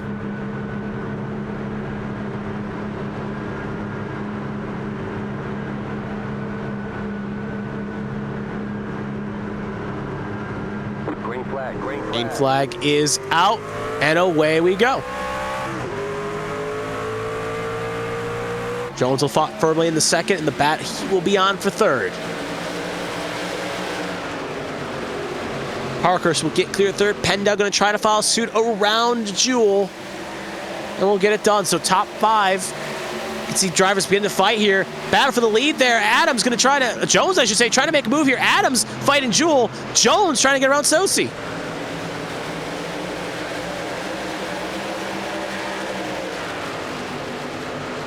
Sosi still strong there. You can see in the wide shot, Adams and Jewell. Right now, it looks like the moment Adams is going to be more successful in getting around his target than Jones will be for Sosi. Adams up to 5th. Jones will have to slide in the 2nd. There's Pendel. Cargill, a puffy smoky there. It is going to be, it was Breo, around the Breo area of the track. I think that was Austin Mongold that had a little bit of a tuffle there. He went wide. The wall smack looked like it may have been Breo, but we all stay clean, stay green at the moment. There's Jonathan Adams. We know he's got a great short run 83. Just needs to try to find a way back towards the front here. Jones under pressure from Parkhurst.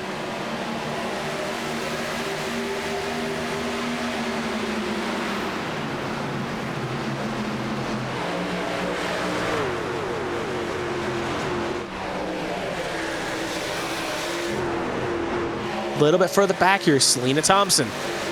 A bit of a wounded 20 here, fighting Dean Clavitt.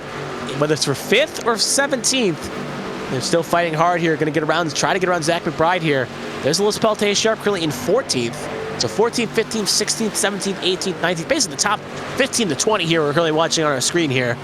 Start listing them off, as they'll all try to get around Zach McBride, who's a little bit wounded with a little bit of damage from that right side.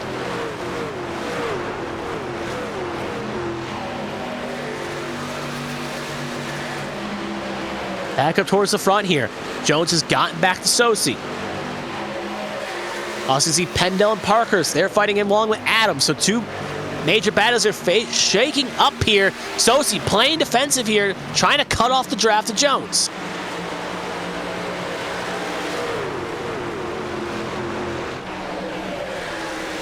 You can see Adams trying to get around Pendel in the distance.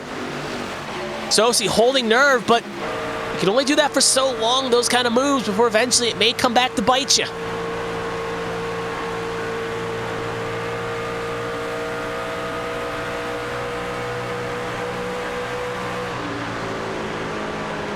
Good onboard shot here from Sosi, just showing you the effects behind. And the lights have also come on as well. Sticks makes a good point. The sun is officially set to the point that the lights have had to come on. So the track changes ever so slightly again here. Could affect these drivers on how they run.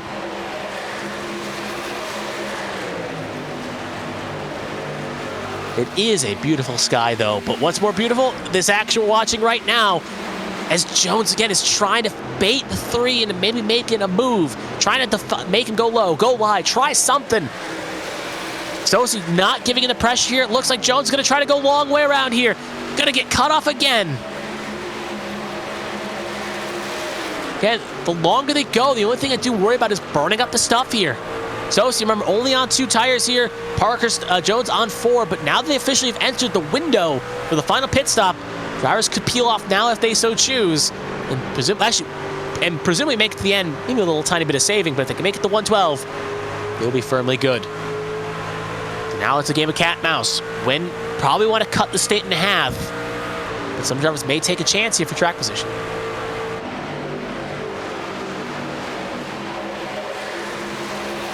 Jones again getting a good run there. This is going to set up for something here. But we'll stay behind here, not fully commit here. Maybe even try to work together a little bit here, try to pull them clear. Makes this a 2-horse battle here, but Parkhurst and Adams not allowing them to check away too quickly here.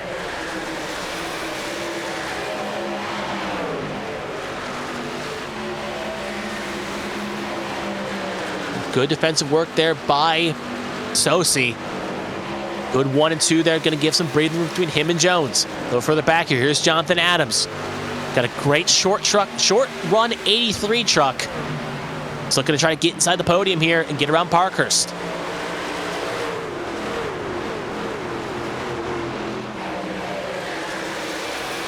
Pendel goes very up the race surface there in the rear view there. It's not hit anything, but could fall in the clutches of Jewel. Should be knowing everyone in the top 4 right now has won at least a race in the HTL series this season, whether it be Cup or Truck. Sosi looking to be one of those few drivers that have done the back-to-back. A little bit further back here, Pacey Wygett and Lilac Zier. This is for the battle for 8th.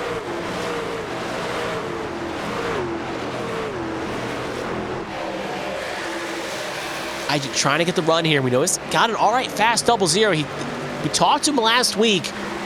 He said he wasn't feeling overly confident here. And obviously the penalty put him behind a lap, but trying to get back up, trying to get firmly, stay inside the top 10 here. Parkhurst under pressure here from Adams. These top 2 have really not given each other, either driver, an inch here, I should say.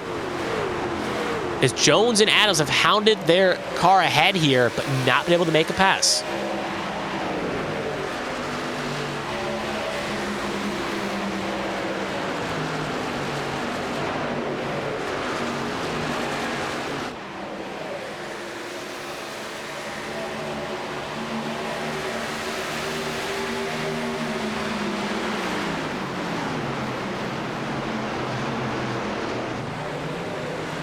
Yeah, nice little wide shot here as they're going to come to lap 115. Keeping an eye on the times last time by. Fast out of the 4 was Jonathan Adams by a couple tenths. All of them really pushing each other to the limit.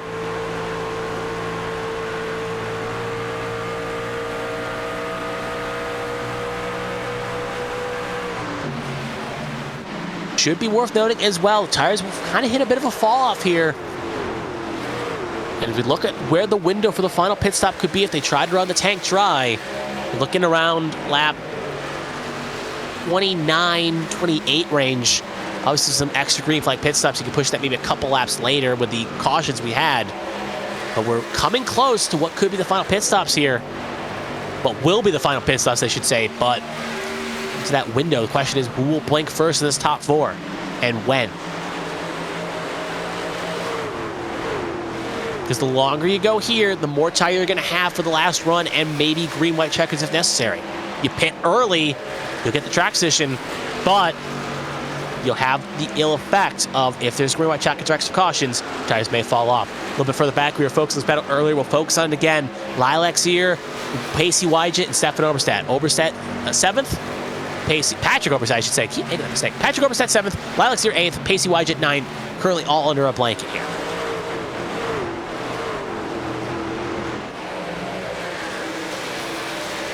Back up to the top. Battle for 3rd here. Top 4, I should say, all kind of in screen here. Well, they were in screen the last shot. Now not in screen now. As Parkhurst and Adams are beginning to drift a little bit away from Jones and Sosi. Oh, truck way off. That's Jewel. Jewel in the wall hard. He's going to keep it low. He'll tow, so no caution will be called. But that's going to be the end of the debutante's day, as he will now take behind, presumably it would be tow and maybe terminal damage for George Jewell. But similar to what we saw with Patrick Oberstadt, similar to what we saw with John Hagen. Well, John Hagen ended up getting some help with his incident, but all hit that back inside wall hard, made some terminal damage. A little bit further back, we're now focusing on, and he is now officially taken behind the wall, George Jewell. Anyway, Dean Clavitt, we're currently focusing on right now. He's fighting for position here on the circuit. This is just outside the top 10. Breo's currently in 10th, Santiago 11th, Roberg 12th, and the 13th place car there is Dean Clavitt. Clavitt going to try to find a way around Roberg.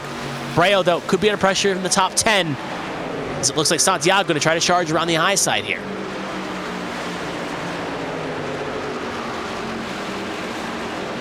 It's going to be 2 abreast here.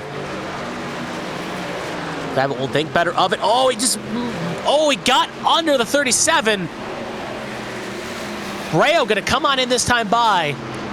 Tires, and you can see still fighting hard, Clavitt and Roberg.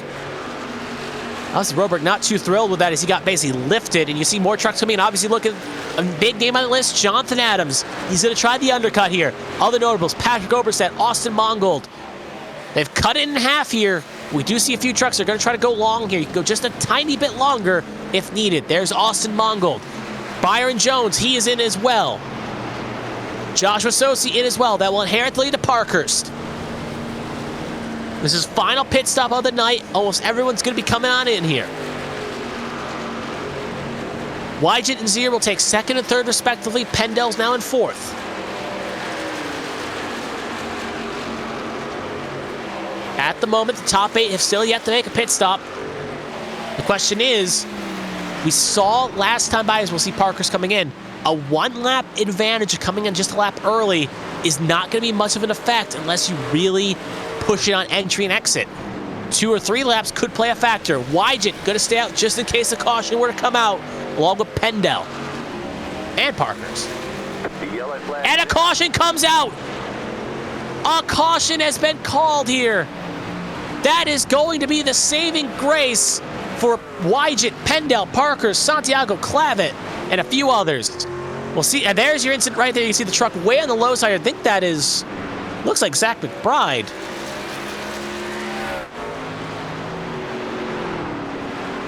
We'll see. 6 is trying to find what the incident was. Actually, it was Richard Gonzalez and Austin Mongo, maybe? Or that was just coming out of pit lane. Oh, no, it is Mongold and Gonzalez. It was coming out of pit lane.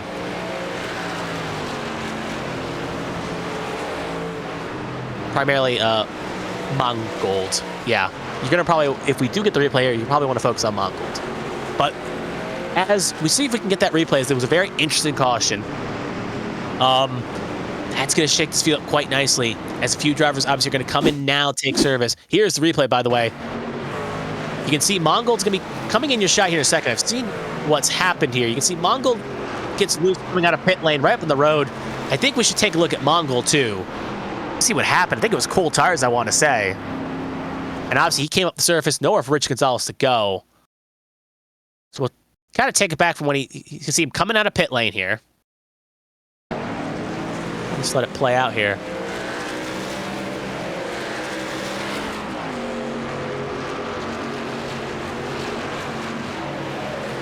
So he comes out here, gets a little bit loose, trying to save it, still trying to save it, and comes up the surface, nowhere for Gonzalez to go. And that is what's going to trigger the caution. And also, it looks like, one thing worth noting as well, something happened to Jonathan Adams here. I'm going to look here in a second here. Oh, something did happen between Adams and, yeah, we're going to have to look at this again here.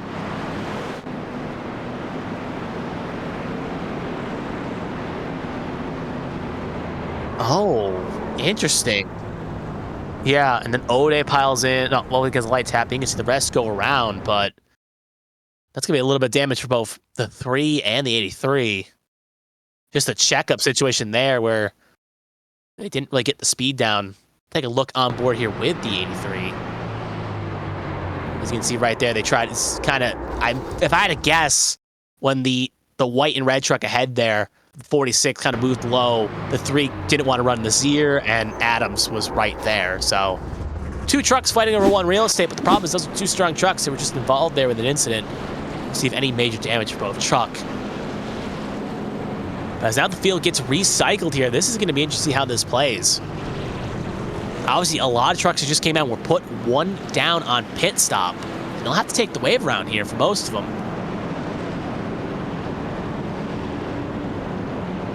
So looking at the moment, as we see it's 22 to go here, it's going to be Wygant, Parkhurst, Clavitt, Thompson, Santiago, your top 5. Anyone that stayed out got it perfectly. Here's the race summary, by the way. 100 lap, 125, 147 completed, 22 laps to go, 6 cautions, 20 caution laps, 17 lead changes. That is what we're looking at the moment for our race summary.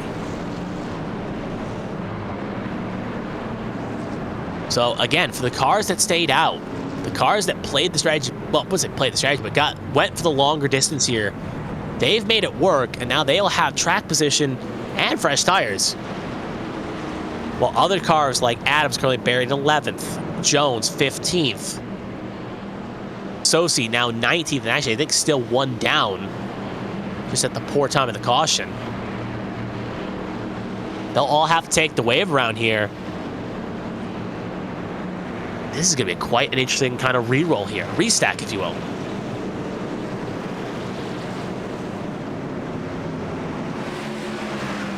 So as all those cars get the wave around here, all ahead here, pick your favorite driver out of that list. It's going to be Wygant and Parkhurst, row number 1. Clavitt and Thompson, row 2. Pendel Santiago, row 3. Sharp Pillar, row 4. Patrick Oberstadt's going to be 9th. And then Lilac Zier, who end up taking the wave round, is going to end up sliding around here to be P10 when it's all said and done here. So, when we cross the line, it's going to be 20 to go here. We may get an extend lap here by 1, depending, as a lot of the pack is still coming out 1 and 2 right now. So, looks like they'll all catch up here successfully. So, we'll get bunched up. But again, a lot of strong drivers that we just saw for most of the race, they're now buried in traffic. We'll see how this all plays. It's going to be on Wygant's control here.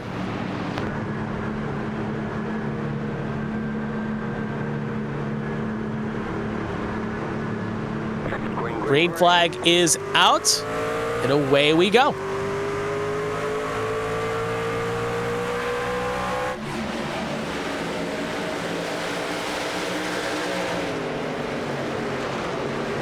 Good restart there by Wygant. Parker's going to slot in a second. Thompson and Clavitt. Their internal battle is going to battle on, but it looks like it'll have to be put on hold as Clavitt gets a little loose. Is going to fall, stay inside the top 10, but going to fall down.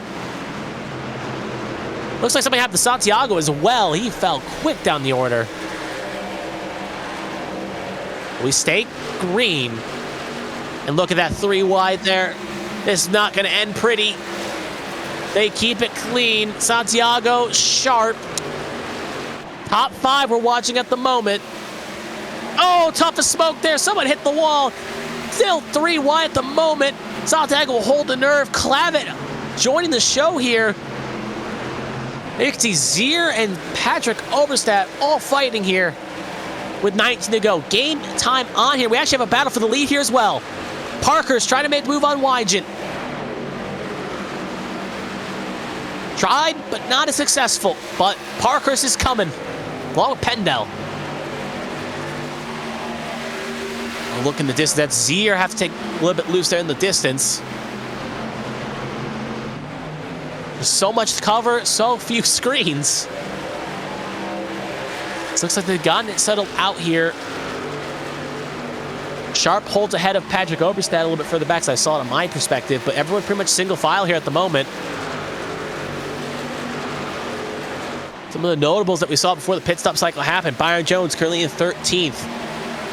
Jonathan Adams up to 9th, and trucks are getting so loose with the cold track. Track temperatures coming down.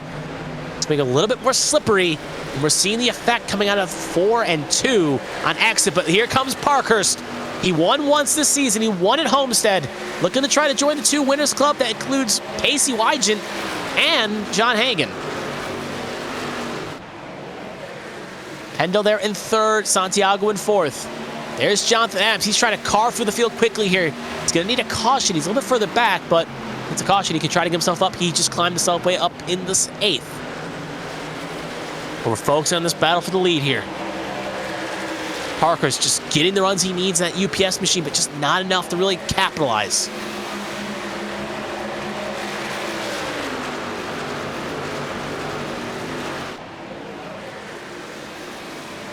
Pendel there in 3rd. Running similar times to Santiago, but not running times similar to the top 2, about a 10th off each lap. This is a good lap here. He's kind of cut the gap up. Here we'll cut back to Selena Thompson. Top 5 we're watching. Clavitt caught back up and is joining the internal battle between Clavitt and Thompson. Look at that, look at the distance. Sharp and Oberstadt. They're having a ding-dong battle here. Oh, that was a bad time for a blink. She hits the wall, but she'll keep the spot as Patrick kind of backed it down there to make sure he didn't get into her. 14 laps to go. There's Jonathan Adams making a move on Selena Thompson. Again, Adams had a fast truck all night. Going to try to wheel that thing back into the top half of the field. But he's going to need some help if he wants to get that win again. Back up to the lead. Wygant and Parkhurst.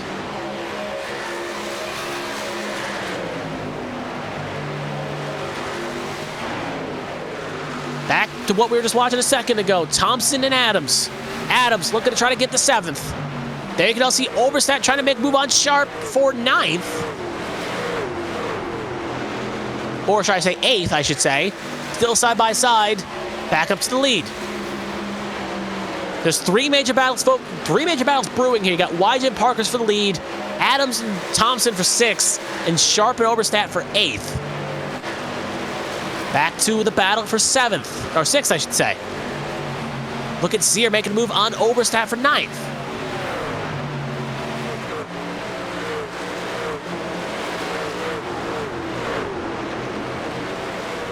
And this is why Darlington's so great. Styx is why one of Styx's favorite tracks, and you can see it right now. Wygant still holding his nerve. Parkhurst there, though, as well. Breo got around Byron Jones. That is for 11th. You'll see in shot right there, that is the 3 you'll see in that shot. Not for position. That 3 is a lap down of Sosi.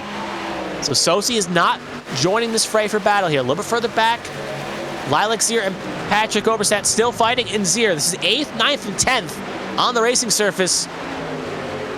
Patrick will get clear, so put him up to 8th. Sharp down the 9th as he's side by side with Lilac Zier. Little argy-bargy moment, but they keep it clean. Well, semi-clean, but at the very least it's still green.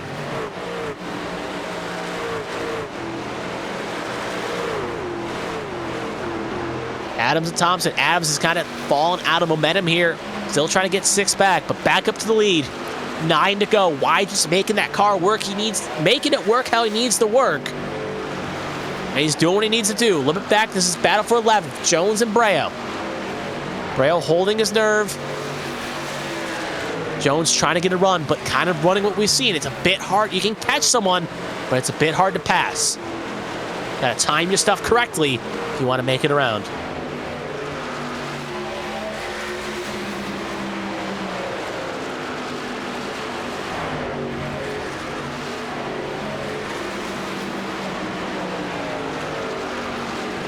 as Zier and Sharp are fighting for 9th and 10th respectively.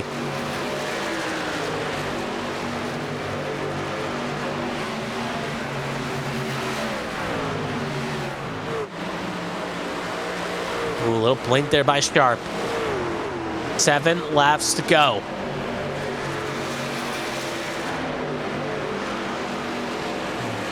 Wygant, who we kind of we didn't say much about either of these drivers tonight. Parker's came in late of this race. Well, not late attending, but late in the running. Wygant was a lap down for more than half of this race.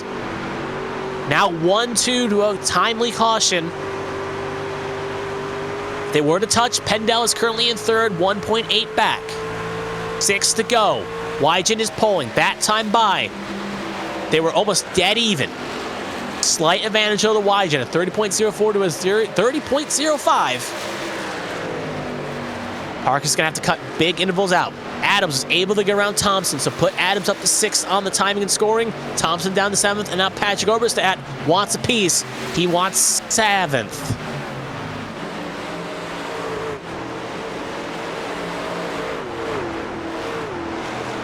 Wygant just took 5 to go. A little bit further up, it's Clavitt and Santiago. They're fighting over 4th. Back to the lead. Pacey Wygant, at least 2 wins this season. One of only a few drivers with multiple wins. Parkhurst, 1 at Homestead. Trying to get a 2nd here. 4 to go.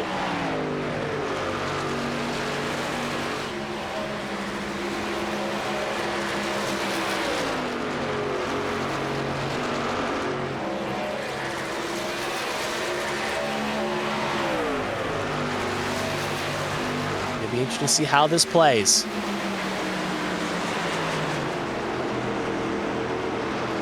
Should be worth noting as well as the chase looms closely. Oh, Parker's got in the wall. That's going to cost us some time. At least 2/10, 3 to go. Right now at the moment, we're currently watching. This is our current points leader. Oh, that's Santiago that got loose. Inside wall, he hits. There's Dean Clavitt. So it may have been a situation between the two of them.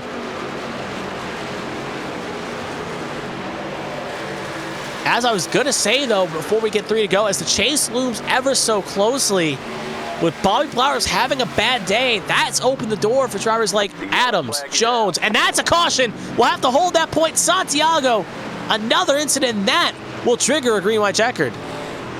And that's going to be lighting a fire under some of these drivers.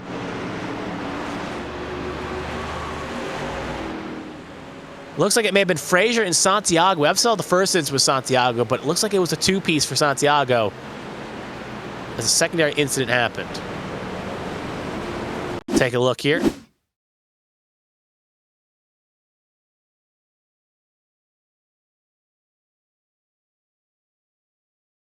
Interesting.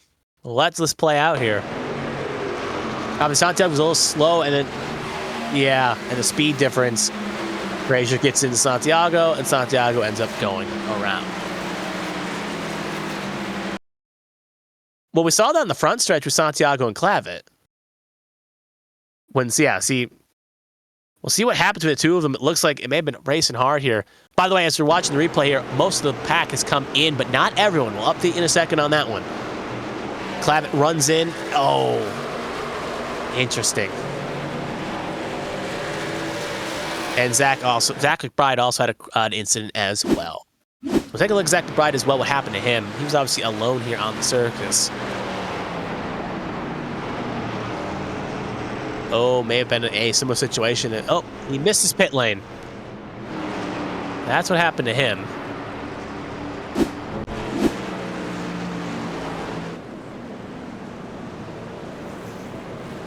So back to live, and this is where it's going to get interesting. Remember, for those that don't, we'll do the race summary first, then we'll do a debrief. Lap 146, lap 146 to 149. 3 laps to go, 7 cautions, 22 laps, 18 lead changes. That's our race summary right now. We have a max of 3 green-white checkered attempts. This is going to be the first one we're currently on at the moment. If we trigger another one, if they take a caution before they get the white flag, that will trigger the second attempt, and then again for the third attempt. And if that happens after the third attempt, it will be race official. This race can't under a caution. Now, this is where it gets interesting. Christopher Pendel, Jonathan Adams, Patrick Oberstadt, Dean Clavitt, Byron Jones, Greg Pillar. They all stayed out. Wygant, Parkhurst, the rest all came in for tires. This is very interesting indeed. And like I was trying to say with the points before going in, right now on the bubble line, Bobby Blowers is only 5 ahead of the cut line of Jonathan Adams, Byron Jones, Stefan Oberstadt, Patrick Oberstadt. Right now, the gap between Patrick Oberstadt and Bobby Blowers is Blowers only 9 back on Bobby Blowers. So Patrick Oberstadt's 9 back on Bobby Blowers. And right now, Jones in 5th, Adams in 2nd, and Patrick Oberstadt in 3rd. This could easily shake things up if it holds. Worth noting about Christopher Pendel is currently 16th in the standings. It's not a winner-in format, but he is 75 back. If he can get a win here, could have a late charge if things go lucky at Talladega, which is next week. And Talladega is the cutoff race, so that next week is the last race before the chase starts. So with it being so close up front, anything could change. The field gets bunched up here. Pendel going to take the low side. Adams is going to take the high side. Oberstadt, Clavitt, row 2. Jones and Pillar, row 3. Wygant, Parkhurst, row 4. Thompson and Zier, row 5.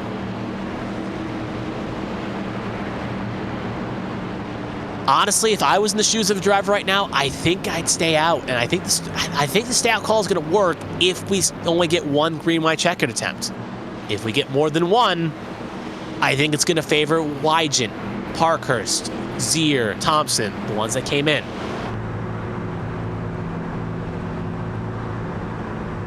And again, looking at one more kind of to set the tone here. Pendel looking for his first win in the Truck Series. Adams looking to join the 2 Winners Club. Clavitt and Oberstadt both looking to get their first wins this season. Could easily make a late run to get into the playoffs, or if you're Clavitt's case, maybe take back the points lead. Pace truck good to pull off. We'll see how these questions get answered. It's going to be on Pendel's control.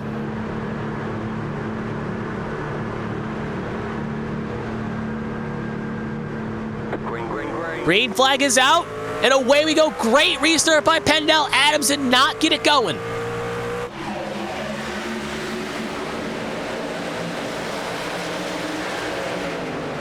We're okay through 1 at the very least. Jones trying to hang on against Pacey Wygant. Big stack up back. Zier, side by side. They're all still pretty okay there in the back, but they're getting racy just outside the top 10. It'd be a miracle if they bring it back to the finish line. As the leader comes off of white flag here in the air. No caution will be called. We keep green. Pendel, Adams, 1-2 right now. Clavitt, Wygant, Oberstadt, your top 5. Can Pendel hang on? Can Adams take one? Wygant is coming with the fresh tires. He's up to 3rd. Adams in the wall. Wygant going to try maybe a late move here. As they come off of 3 and 4, Wygant going to try to stick it on Adams. It's not going to be enough to get the Pendel. As they come off of 4, it's going to be Christopher Pendel. Wygant going to try to be close, but Pendel is going to hang on. Wygant 2nd, Adams 3rd, Clavitt 4th, Oberstadt 5th. Was almost about to say Pendel was going to bring it, but Wygant got the run, but just a half a second too late. If that start-finish line was about 100 feet down, that was going to be Wygant's victory. But Pendel plays the strategy to perfection, and he will win the John Hagen Can't Drive 45 150 at Darlington. Pendel, remember, 17th in the points coming into tonight. This win could help give him at least a chance to make the chase. Wow, indeed. He's going to burn it down here in the Sunoco Thoroughbred. Again, I was talking about early in the race, he's one of the biggest movers. If he got the track position, he could have been a threat. And, well, he made it work. And he will take the win here in the 94. He will burn it down. The 46 will sneak on by there.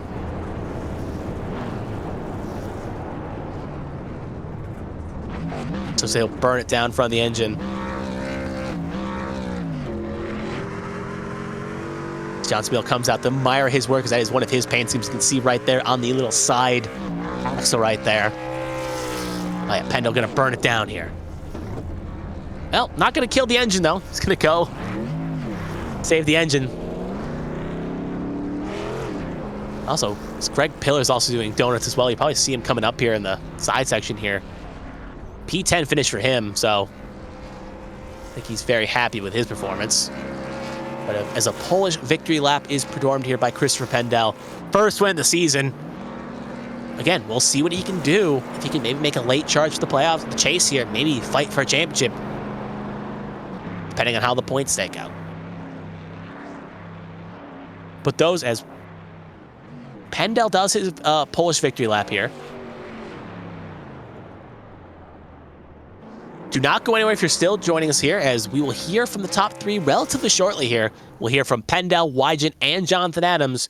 We'll hear their thoughts, as now he'll tow it back. He'll basically take the pit lane.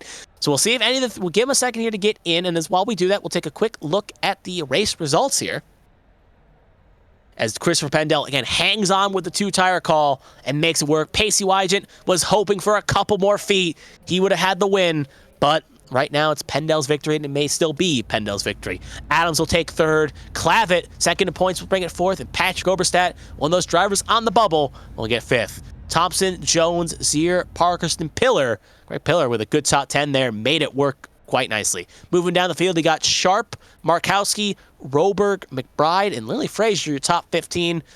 Sosi and Alfred Denny will be the last of the trucks on the lead lap, finishing 16th and 17th, with Breo and Mongold first ones one down, and Richard Ode with a top 20, 4 laps down. Now we're getting some of the more trucks that finished the race. We got Smeal, 6 laps down, Santiago, 7 laps down, 21st, 22nd respectively, and now we're getting into the retirements with George Stuhl, Richard Gonzalez, and Stefan Oberstadt, 23rd through 25th. Blowers, Carter, McDonald, Wright, and Rodriguez, 25 through 30. And Gibney, Poznanski, Hagen, Eichler, and Ellis, rounding out 31 to 35. So as we have for the rest of the file in, we'll actually bring in the third place car. So we'll go 3, 2, 1. We'll see if we can get Wygant or Pendle. But we'll start off with a third place car here at the very least. We'll bring in Jonathan Adams, and we'll hear what he has thoughts about the race. Jonathan, this is Kevin in the booth. You got a copy? Yep. Alrighty, well, this was a very interesting race, at the very least, you could say that. But obviously, we'll start off when our race started at the beginning. So how did the truck feel there tonight? You see you had a very fast truck during qualifying, and you had a very good short-run truck. So how did the 83 truck feel tonight? It felt pretty good. Obviously, when it started getting during the day, it felt really good, and then as soon as it's the track guard started getting some shade, it started to loosen up a little bit, maybe a little bit too much for my liking. Just got a little bit uncomfortable, especially on the long run. Mm-hmm. As soon as the shade started kicking in. Yeah, we saw it get very squirrely, and we saw a lot of trucks have trouble keeping off 2 and 4. Moving further on here, we saw you had a very strong short-run truck where you were able to really pull away and make strategies work, but you had some good battles with the 3 of Sosi, the 48 of Jones, a few others. So kind of take us through like the track etiquette there. How were some of those battles through your perspective? What were you kind of feeling throughout the night when you were side-by-side battling cars? Oh, I had a lot of fun. Just to battle with people. I mean, for an HTL truck race, it was fairly clean as compared to recent weeks. I mean, I had a lot of fun battling with, like you said, Byron and Sosi, battling with them for a little bit and not wrecking each other, but me personally, I had a lot of fun with it. It's just clean, hard racing with, and that's what we need more of here. Yeah. Next question. Obviously, we saw with that last caution, when the middle of the last green flag pit stop cycle, when the last pit stops happened, an eel time caution came out, and it puts you in a bad spot, but you were able to really drive that thing up to a position, and then, it's a part of a two-part question here, and then you decided to roll the dice, and you stayed out for track position. So take us through the thought process of taking track position over 4 tires. Well, just knowing Darlington, how narrow Darlington is, I feel like track position really helped out. It did really help out. Obviously, fresh rubber was obviously it felt a lot better. It was a lot faster. As you see, Pacey just flew past everyone. It looked like in 3 and 4 in the last lap. Made me look like a sitting duck. But I mean, I was just gonna follow Pendel. That was my main strategy for some reason. To be completely honest, I don't know why, but I was just gonna do whatever Pendel did. I saw him go high, and I was hoping a lot more people would stay out, but obviously can't complain about those fresh tires. Yeah, no, you made a P3 work, so not too much you can really frown about on that one. Last question will be, obviously, next week is the final race before the chase starts here and the chase begins. It's going to be at Talladega. Obviously, well, I guess one I'll ask is your thoughts on Talladega itself. Do you think it's a track you could maybe get a victory at? And second question, kind of a two-parter here. Coming into the night, you were only 5 back on the cut line when Bobby Blauer is having a poor showing. You should presumably be inside the top 8. So kind of take us through your game plan at Talladega. With you being kind of on the bubble, how is that going to change your mindset going to Talladega? I'm gonna try to avoid the chaos. That's basically my whole plan going into Talladega. Knowing I have terrible luck at super speedways. It's awful. I don't think I finished a single super speedway race that I've run in either the Cup Series or the Truck Series. So mainly, I'm just going to try and play it safe, but knowing Talladega, there's going to be chaos everywhere. So just going to hope for avoiding wrecks, not getting involved in any of them, and coming basically actually finishing the race. Yeah, that's, again, a lot of drivers hope that same strategy as well. But yeah, as it is usually ABN tradition out here, if there's any you want to thank, sponsors, family, friends, what have you, the floor is yours. Take it away, Jonathan. Well, just got to start off with thanking Mr. Jonathan Smeal for making this throwback for tonight's race. Couldn't have ran these schemes without his services, of course, and obviously team owner Steven Oberstadt gave me this opportunity. And well, it sucks, but shout out to John Hagen for the first little quarter of the race before incidents happened, and really wish I didn't collect him up in there. Would have been fun racing, but yeah. Alrighty. Well, good. Thanks as anyway.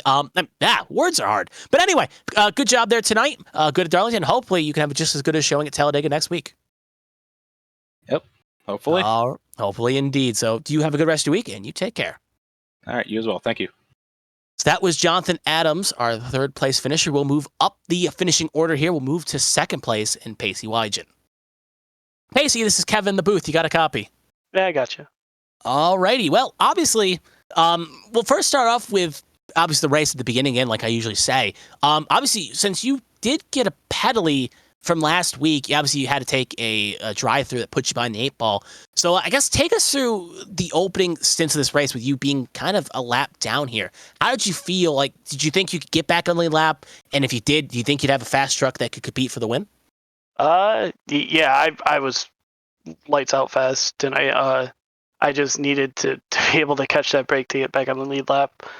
I almost caught it, like 3 times in a row with a caution coming, and I just happened to be the second truck a lap down at that point because the leaders had caught up. So it was a battle, and I got a lucky wave around just after I pit, and it all kind of came together. And then even with that last cycle there, I felt I was faster than, the top, at least up to about Sosi.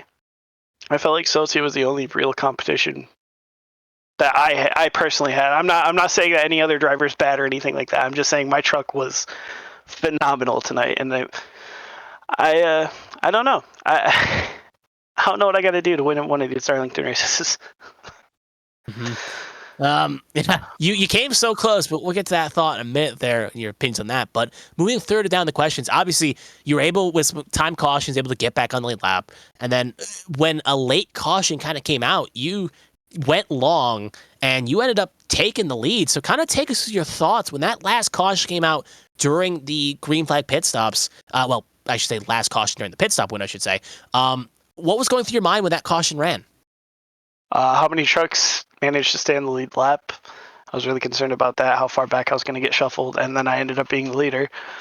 It was just more of a what if I just made it back for one more circuit to take the white flag. But It is what it is. It's racing at Darlington. It's always going to get tight towards the end of the race. Moving on with my questionnaire list here. Obviously, when the green, white, checkered happened, a caution came out. You were obviously leading this race, and a caution came out, and you decided to come down for service. So, with you coming down for 4 and the rest of the field taking 2, kind of takes your mindset of, because we've seen throughout the season so far, the driver that stays out usually plays the better advantage. So, kind of takes your mind, were tires really that important in your mind that it was going to be enough to make up enough distance in 2 laps? Oh yeah, without a doubt. Within 10 laps of running on tires and the trucks here, you're down almost a full second and a half from where you started. Tires are such a big advantage here, and I had to give it all I could there. So I was like, you know what, I'm going down for tires. Hopefully, a lot of people come down with me, and I ended up 7th there in the restart. So. And you made it work. You came so close. But again, I guess 2 more questions. Obviously, again, with those fresh tires, you came so close. So take us to that, again, speaking of the tire choice, now take us to that last lap and what kind of was going through your mind as you were trying to carve through that field. When we looked up, you were in 4th, and then coming out for 3 and 4, I thought, okay, you're going to be 2nd, and you came within about 10 feet of winning this race. So take us to that last lap in your mind. Well, I mean, I really got to go back to the restart. I had my teammate Byron Jones in front of me, and unfortunately, he kind of, I guess, unintentionally blocked me going into 1, so I had to wait an extra corner to even get an extra spot.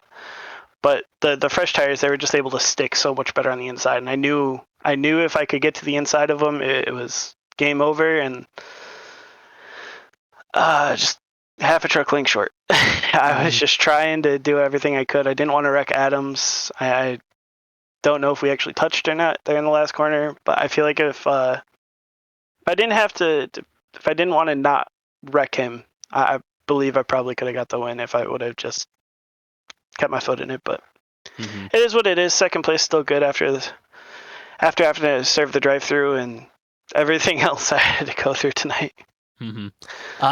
Last question, obviously, is going in next week is the cutoff for the chase. Obviously, it's Talladega, and then chase cutoff ends, and then we start the chase. Right now, you are well clear of the chase cutoff. You're actually the points leader, 131 ahead.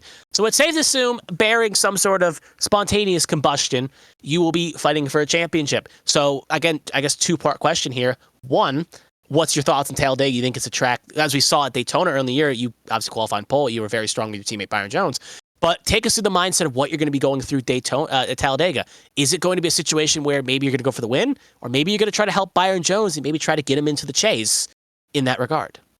I think after the performance Byron had tonight, he'll be looking pretty good for the chase.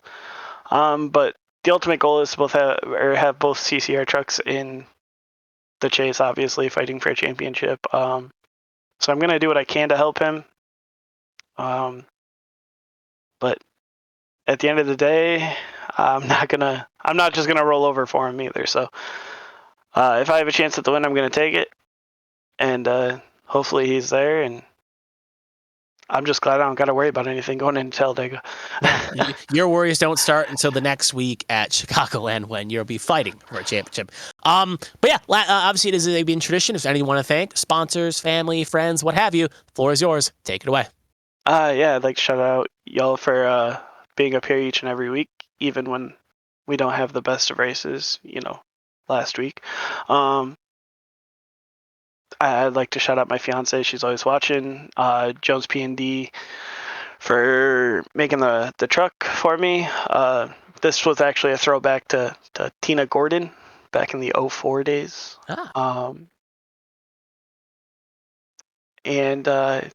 Yeah, just shout out to CCR for being on the truck too, and shout out to HTL.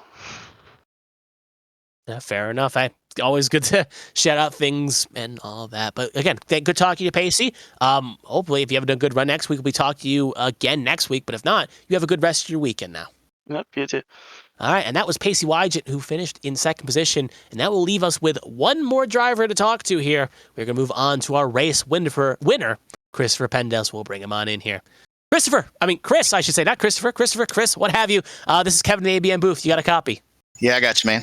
All righty. First time we talked to you so far this season, and what a way to talk to you. But before we get to your thoughts on the end of the race. We'll start at the beginning.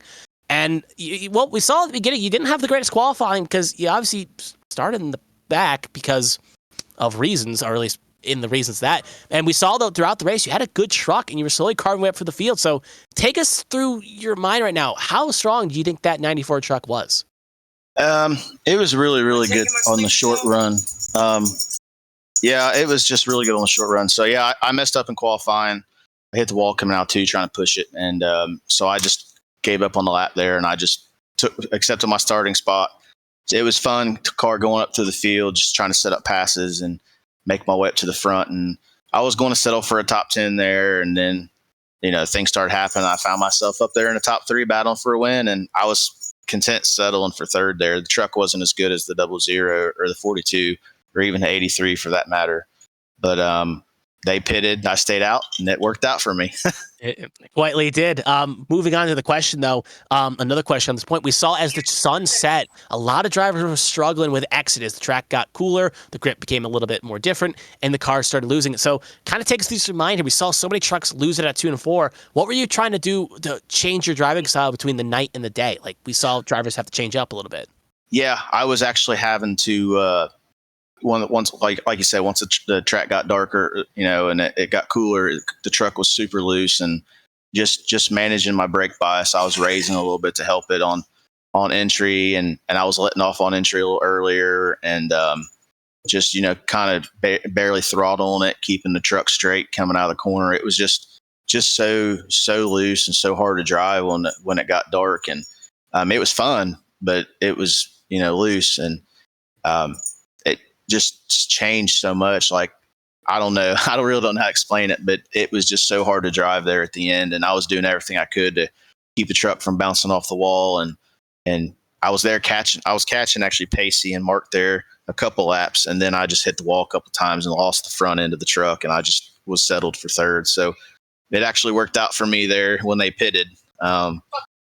It worked out. And, they pitted, I didn't, and I was able to hold them off.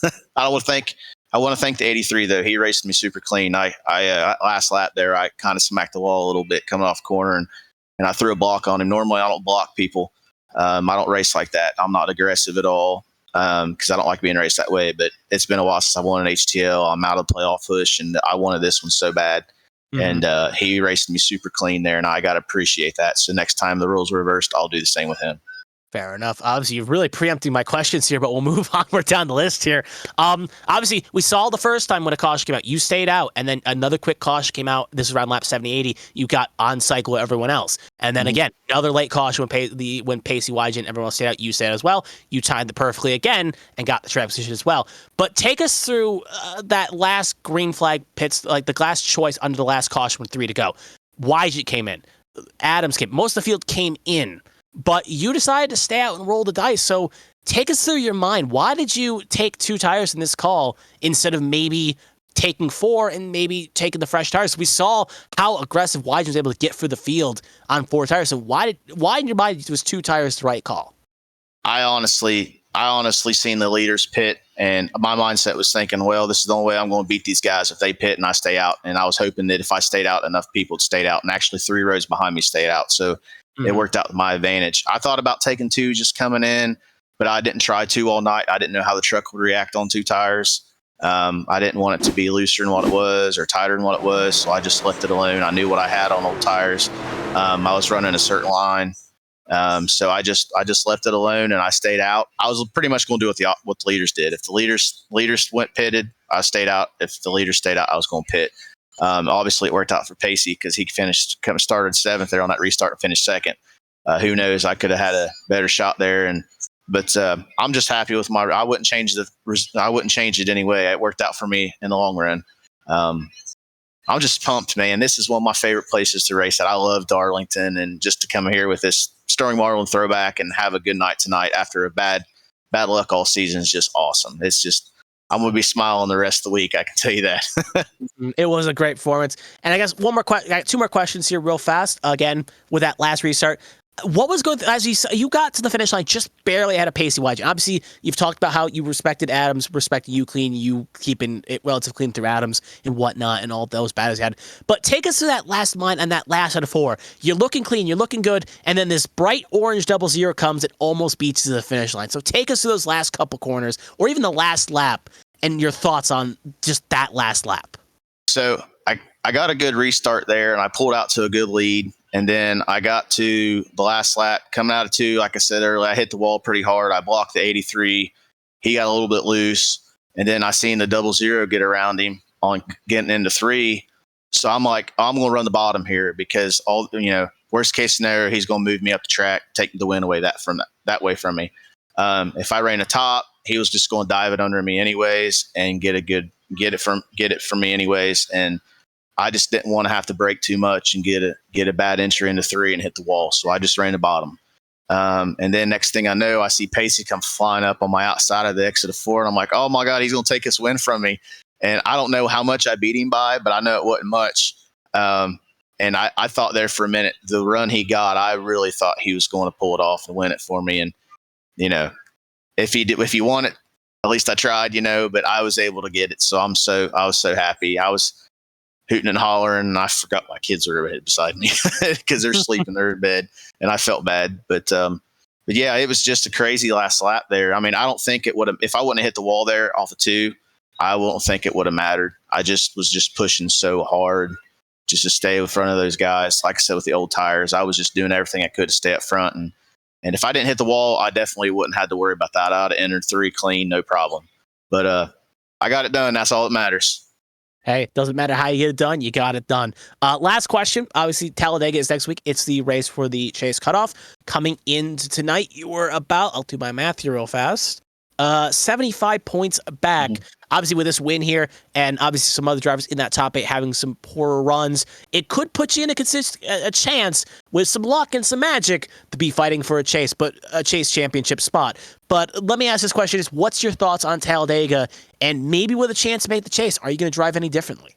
Well, first off, I hate plate racing. I hate it to the core of my body. I do. The national race this past Friday in HTL, I actually finished second Daytona. So I'm good at plate racing. I try to be patient and just let things come to me, but it's so hard to be patient at a plate race. You never know what's going to happen. My mindset's just to go out there and run consistent, have a good finish, hopefully be up there in contention for the win like I was at Daytona this past Friday. Try to help my deep teammates out, get them positioned. If I can't make up enough points, or if I'm not there at the end, or if something happens to me, at least I can try to help those guys. Like I said, I'm just going in there. I got my win. I got my monkey off and back. Maybe I can go in there and knock out 2 in a row. But if not, I'm just going to go out there and do the best I can and try to be up front. And hopefully some things fall my way. I honestly don't know if I'm going to make it or not. I know we got the 2 wild cards, the top 8 and the 2 wild cards. And the 2 wild cards goes off wins and stuff. So I don't know if I'm going to make that up or not. But we'll see what happens. I'm going to do my best next week, and hopefully I can pull something out of my hat. Mm-hmm. It will be quite interesting how it plays out. Maybe, just maybe, you can pull some out of your hat, and we'll be talking to possibly a winner, or a 2-time winner, or what have you. But obviously, as it is ABN tradition, if there's anyone you want to thank, family, friends, sponsors, what have you, the floor is yours. Take it away, Chris. Obviously, thanks, guys, for broadcasting this. Without ABN supporting HTL, we wouldn't be able to do it without you guys. Thank you to my co-admin, Dean Clavitt. He helps me so much through this, with this league.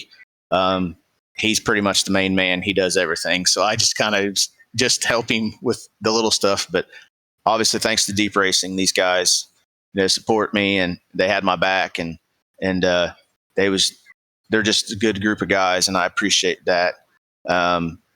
Just thanks to everybody. Thank you to the family. My wife wasn't here tonight. She went to a friend, so I had the kids, and they was asleep. And like I said, I felt bad. I was screaming and hollering at the end because I haven't won in so long. But just thanks to everybody that tunes into it, ABN. We appreciate the support, and hopefully they're looking forward to a good show next week. We appreciate you guys for broadcasting too. Mm-hmm.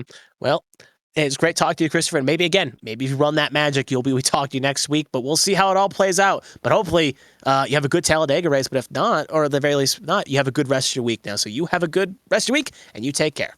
Yep. Hopefully I can repeat at Darlington Friday night. That'd be nice. Oh, maybe back to back. But yeah, that's your race winner, Christopher Pendo. And that was his thoughts on the issue. So take care, Christopher. I appreciate it, guys. Thank you. Y'all have a good night. And that was our race winner, Christopher Pendell. So that is going to do it for that here tonight at Darlington. We'll take one more quick look at the results again, just for anyone still tuning in and for the future archive. Christopher Pendell obviously again takes the win here with Wygant, Adams, Clavitt, Oberstadt, your top 5. Thompson, Jones, Zier, Parkhurst, and Pillar, your top 10. Sharp, Markowski, Roberg, McBride, Frazier, top 15. Tosi, Danny, Breo, Mongold, O'Day, your top 20. Smeal, Santiago, Jewell, Gonzalez, Oberstadt, your top 25. Blowers, Carter, McDonald, Wright, Rodriguez, your top 30, with Gibney, Posnanski, Hagen, Eichler, and Alice rounding out the top 35. And that is going to do it for that tonight here in the HTL Hammer Down Truck Series. Again, by the John Hagen Can't Drive 45 150 at Arlington. Next week, it's going to be very crucial for both the HTL Truck Series as they will be running for the cutoff race.